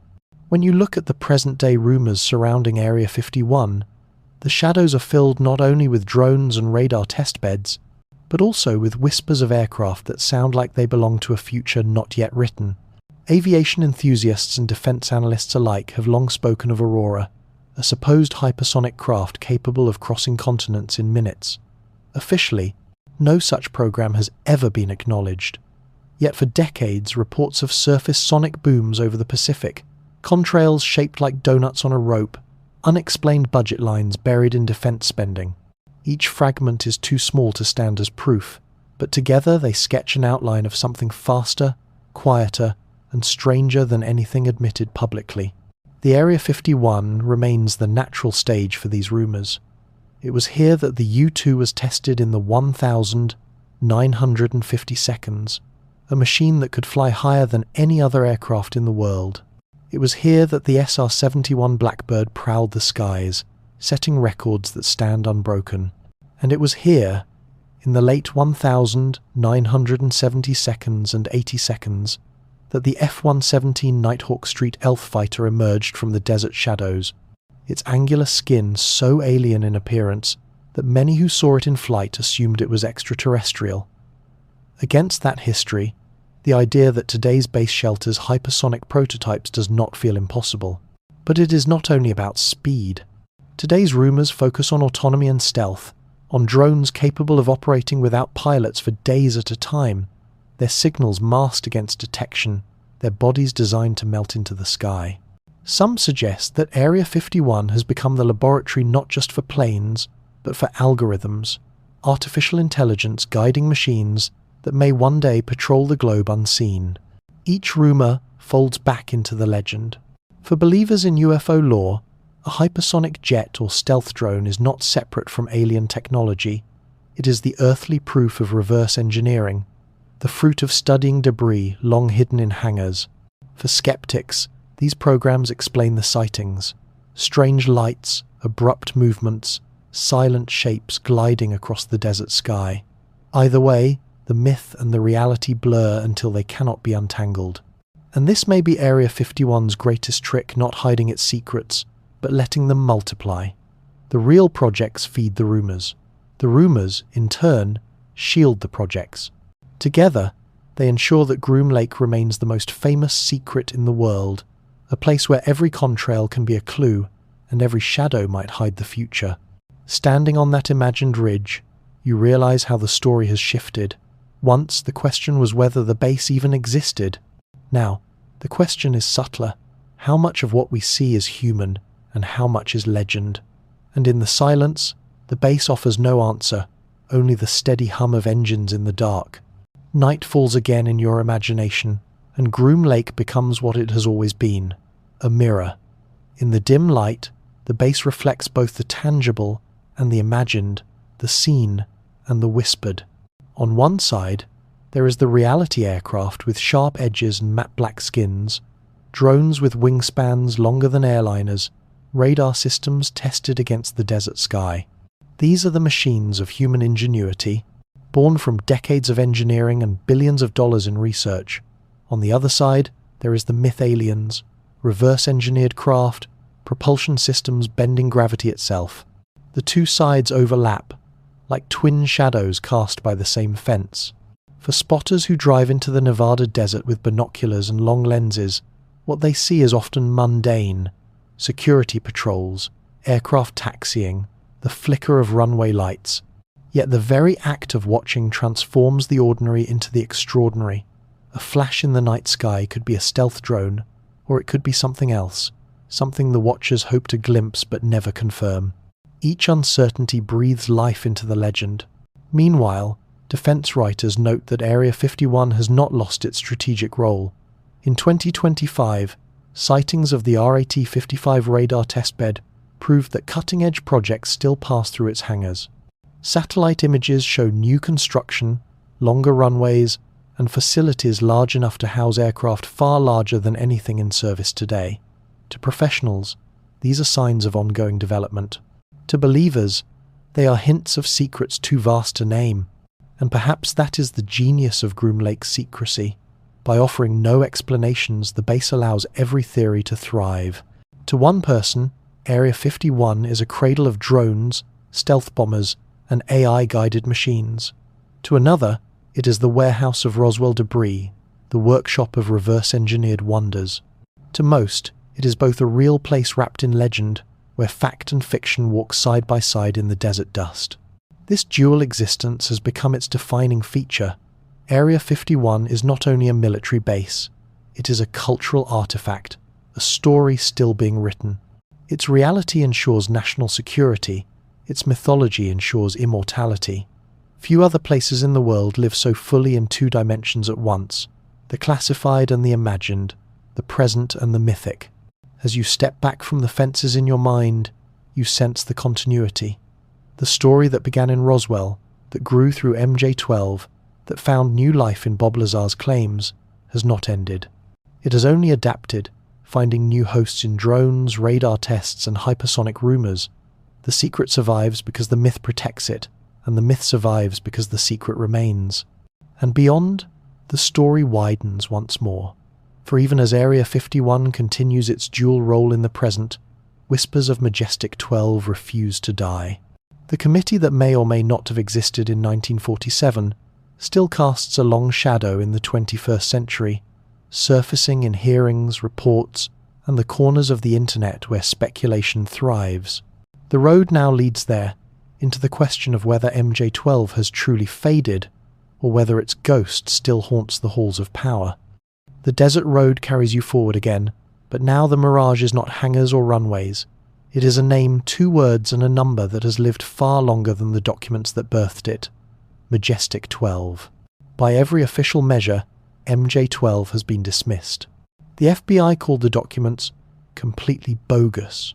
Scholars dissected the typeface, the signatures, the inconsistencies, and declared them fabrications. To the rational mind, the case should have closed decades ago. And yet, here in the 21st century, the name is still alive. It surfaces in podcasts and headlines, whispered in online forums, invoked in congressional hearings, woven into late-night debates on cable news. Why does it endure? Because MJ12 has evolved beyond evidence. It no longer matters whether the original papers were real or forged. The committee itself has become a metaphor, a shorthand for the invisible hand people suspect is always at work. Whenever a new sighting appears, whenever a report is redacted, whenever a whistleblower hints at programs hidden even from Congress, the shadow of MJ12 stretches across the conversation. In 2024, as lawmakers grilled Pentagon officials about UAPs, journalists framed their headlines with the familiar question, is this the return of Majestic 12? No witness used the name, no report confirmed its existence, and yet the label appeared anyway because it carries a weight no other phrase can.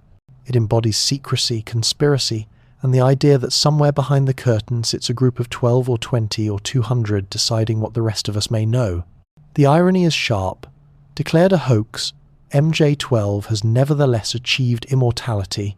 It has become the ghost in the machinery of UFO lore, a placeholder for hidden committees, real or imagined. When an NDTV investigation in 2025 revealed that UFO stories had once been used as a smokescreen for weapons tests, commentators reached again for MJ12. The name was too convenient, too resonant, to abandon. Standing in your imagination under the wide Nevada night, you realize that MJ12 has outgrown the question of truth. It is no longer about whether 12 men once sat in a locked room with Roswell debris on the table. It is about the suspicion that such rooms still exist, even if they go by other names. And that suspicion, more than any memo, ensures the legend lives on. In the glare of today's media landscape, Majestic 12 has become something stranger than either proof or hoax. It is a cultural keyword, a cipher that unlocks conversations about secrecy, trust, and power. Whenever UFOs appear in the news, the name drifts back into circulation like a desert wind stirring up old dust. Open a podcast app, and you will hear it in the cadence of storytellers who blend history with rumor. On YouTube, creators frame thumbnails with MJ12 exposed, capital letters glowing like neon signs against images of blurred documents. On TikTok, younger audiences remix the idea into skits and memes, portraying the 12 as shadowy bureaucrats fumbling with alien gadgets or debating whether to let humans see them aliens.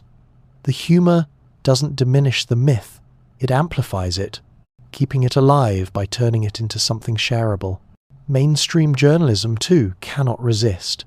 When Congress held UAP hearings in 2024 and 2025, no official mentioned Majestic 12. Yet news anchors and op-ed writers repeatedly invoked the phrase. It gave audiences a touchstone, a familiar name to attach to something otherwise slippery. Could MJ12 still exist under another name? One headline asked. Is the government still hiding a secret UFO committee? Another speculated. In each case, the myth served as shorthand for mistrust, allowing readers to frame new debates with old suspicions. This persistence reveals something deeper about how myths function. They survive not because they are verified, but because they resonate. The idea of 12 powerful figures guarding the truth is tidy, dramatic, and human-sized. It is easier to imagine than the sprawling bureaucracy of actual intelligence agencies, easier to grasp than the complexity of real-world secrecy. MJ12, in that sense, is less a theory than a story that explains the unexplainable, offering comfort in the form of a hidden but purposeful order. Even skeptics acknowledge the strange endurance of the myth. Debunkers have written entire books, dismantling the documents, tracing their origins to forgers and hoaxers. Yet in doing so, they often reinforce the legend. Each rebuttal keeps the name in circulation, each investigation renews attention. The paradox is clear. To fight MJ12 is to feed it. And so, in the swirl of today's information ecosystem, Majestic 12 lives on as a kind of cultural ghost. It drifts between serious debate and satire, between podcasts and policy hearings, never solid, never gone. It is invoked not because anyone can prove it exists, but because it symbolizes something everyone senses, that the full truth about UAPs remains behind a curtain, and that someone, somewhere, is deciding how much of that truth the public may see. As you listen to this chorus of voices, pilots under oath, podcasters at microphones, memes on screens, you realize that MJ12 no longer belongs to history. It belongs to now. Night deepens in your imagination, and the name still lingers, Majestic 12. It is no longer a set of papers filed in a manila folder, nor a handful of signatures debated under magnifying glasses. It has become a symbol, a shorthand for the invisible forces people believe operate behind the curtains of power. Every generation reinterprets it. In the 1,980 seconds, MJ12 was whispered about in photocopied documents and late-night radio shows. In the 1,990 seconds and 2,000 seconds, it lived in documentaries, paperbacks, and grainy television specials, framed as the ultimate smoking gun. And now, in the 2020 seconds, it thrives in the quicksilver space of social media, where a name can trend globally within hours. The committee that the FBI declared a hoax has outlived its own debunking, because people need it not as fact but as metaphor. In that metaphor, MJ12 stands for the Ban Te-Vo Hin, the unseen hand many believe is always steering the narrative. It doesn't matter whether the group truly existed in 1947, or whether its documents were clever forgeries. What matters is that it crystallizes a feeling that secrets too large for daylight are being managed, not by chance, but by deliberate choice. When congressional hearings dance around the edges of disclosure, when redacted files leave black streaks across the page, MJ12 hovers like a ghost in the margins, whispering, "Someone already knows," and someone is choosing not to tell you. Even the recent UAP debates of 2024 and 2025 demonstrate this power. Officials never confirmed the existence of MJ12, they never uttered the phrase, and yet the committee's shadow appeared in every conversation. Analysts asked whether today's classified task forces were simply new versions of the same old group. Commentators speculated whether whistleblowers were describing projects once overseen by a body with another name, another acronym. The silence around MJ12 has become a kind of presence, ensuring its immortality, and so the paradox continues. To history, MJ12 is a forgery. To culture, it is a living myth. To skeptics, it is a distraction. To believers, it is the ultimate confirmation that the truth is being kept behind locked doors. In this layered existence, the committee is less an organization than an idea, a story that refuses to die because it speaks to a need deeper than evidence, the need to believe that someone, somewhere, holds the answers. As you step back from the thought, the desert horizon opens once more. The name lingers in the air like dust, but beyond it lies a larger question. Perhaps the true secret is not whether MJ12 exists, but why we need it to exist. Why humanity continues to weave invisible councils and hidden files into the story of the stars. And that leads, inevitably, to the heart of the matter. Not just the names and dates, not just the bases and committees, but the curtain itself, the veil of secrecy that makes all of these legends possible. What lies behind that curtain may be less important than the fact that it is there, inviting us to wonder, to doubt, and to dream. You find yourself back at the fence line again, the desert stretching out before you, the stars cold and sharp above. For so long, the story has circled around hangars, memos, committees, and testimonies. But now, in the stillness, a deeper question rises. What is the real secret? Perhaps it is not about sources or propulsion systems. Perhaps it is not about shadowy committees signing classified reports.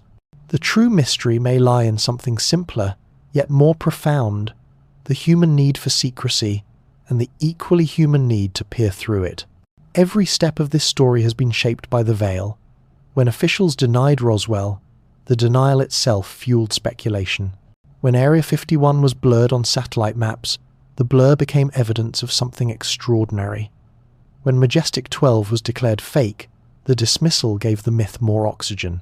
Each act of concealment created more fascination, and each gap in knowledge became a canvas for imagination. This is why Area 51 endures as more than a base, and MJ12 survives as more than a forgery. They speak to the tension between authority and curiosity, between silence and wonder. The curtain is as important as whatever may or may not be behind it. And here is the paradox. Sometimes the truth is smaller than the myth, and sometimes it is larger. The U-2, the SR-71, the stealth bomber, these were real, and they were extraordinary. Yet they were hidden behind stories of aliens because reality itself was too valuable to reveal. In that sense, the UFO myth was both a mask and a mirror, protecting secrets while reflecting our deepest hopes and fears. So when you stand in the desert and ask, what's really going on here? The answer may not be a spacecraft or a committee. The answer may be the simple fact that humans build myths whenever they sense something just out of reach. And those myths, once born, can live longer and travel farther than any machine ever tested on Groom Lake's runways. Stay a little longer at that fence in your imagination. The warning signs glare in the moonlight, but they no longer feel like barriers.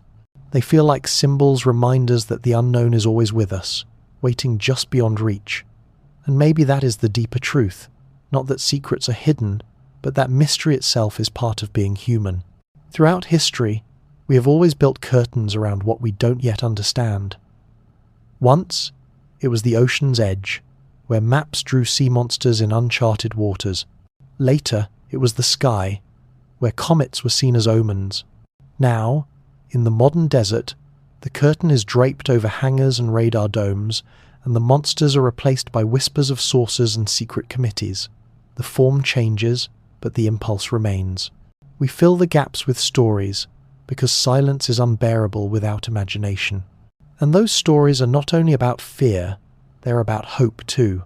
To believe that Area 51 hides alien technology is to believe that the universe has already reached out to us. To wonder if MJ12 still exists is to wonder if humanity has already stepped into a larger, cosmic community. Even skeptics, while dismissing these ideas, are still shaped by them because doubt itself is a form of engagement, a recognition that the questions matter. This is why the myth has lasted so long. It satisfies both halves of our nature, the skeptic who wants answers and the dreamer who wants wonder. The skeptic leans in for data, the dreamer leans back for story. Together, they keep the curtain alive, a shimmering fabric stretched between truth and possibility. And maybe, just maybe, that's what matters most. Not whether aliens sleep in hidden pods, not whether reverse-engineered engines hum in desert hangars, but the fact that these questions invite us to imagine bigger, to test boundaries, to sit quietly under the stars and admit that there is still so much we do not know. The desert wind carries that thought gently, like a lullaby reminding you that even uncertainty can be a kind of comfort. So here you are, at the end of the long road through shadows and speculation. Behind you lie Roswell and MJ12, Lazar and the Tic Tacs, drones and radar testbeds. Ahead of you only silence, desert silence, cosmic silence, and in that silence the question lingers, what was the real secret all along? Maybe it was never about aliens in hangars or committees signing stamped memos. Maybe the greatest secret is that we are wired to seek, to wonder, to fill the night with stories when certainty slips away. The locked doors and redacted files are real enough, but their true power lies in what they awaken within us: imagination, suspicion, hope. In this way, Area 51 is not just a base, it is a mirror. MJ12 is not just a hoax or a theory, it is a metaphor. They reflect our hunger to know, our unease with not knowing, and our ability to weave mystery into meaning. For every person who dismisses the stories, another finds comfort in them. For every skeptic who demands proof, another dreamer finds peace in the possibility. Together, they form a balance, a rhythm, a quiet pulse beneath the myth. And perhaps that balance is the gift. Because when you lie under the stars, what matters most is not whether the truth is locked in a hangar, but that the stars still call to you, that questions still outnumber answers, that wonder still outweighs certainty. So let the desert curtain fall softly now.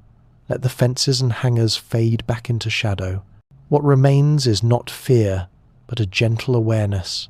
In the vast universe, secrets will always exist, but so will curiosity, and curiosity is what keeps us moving forward, even when the road ahead is dim. Take that thought with you, light as starlight, calm as desert air. It will guide you more gently than any revelation ever could. The journey has carried you far tonight, from desert warning signs to congressional hearings, from whispers of Majestic 12 to the shimmering lights of drones mistaken for saucers. And now, as the story settles, the pace slows. The desert too exhales, as if it has been holding its breath through decades of speculation. Picture yourself lying back on the cracked earth of Groom Lake's dry bed. The ground is cool now, the heat of the day gone. Above you, the sky is deeper than ink, a canvas dusted with stars so sharp they seem etched into the darkness. The fences and the rumours, the hangars and the hearings, they all feel far away. What remains is the simple, timeless rhythm of night. You don't need to solve any mysteries here. You don't need to decide whether Lazar told the truth or whether MJ12 was ever real. Tonight, those questions can drift like desert sand, carried off by the breeze. All you need is the calm that comes from knowing that curiosity itself is enough, that asking is sometimes more soothing than answering. The wind slides softly across the desert floor, and in it you can almost hear echoes of all the voices that came before. Ranchers whispering about debris, pilots reporting impossible craft, presidents joking lightly about secrets they will never share. Their words scatter like grains of sand, impossible to hold, yet comforting in their persistence. Let them drift, let them fade. What remains is the vast quiet of the universe above you, and the steady rhythm of your own breath, slower now, softer now, as the night wraps you in its stillness.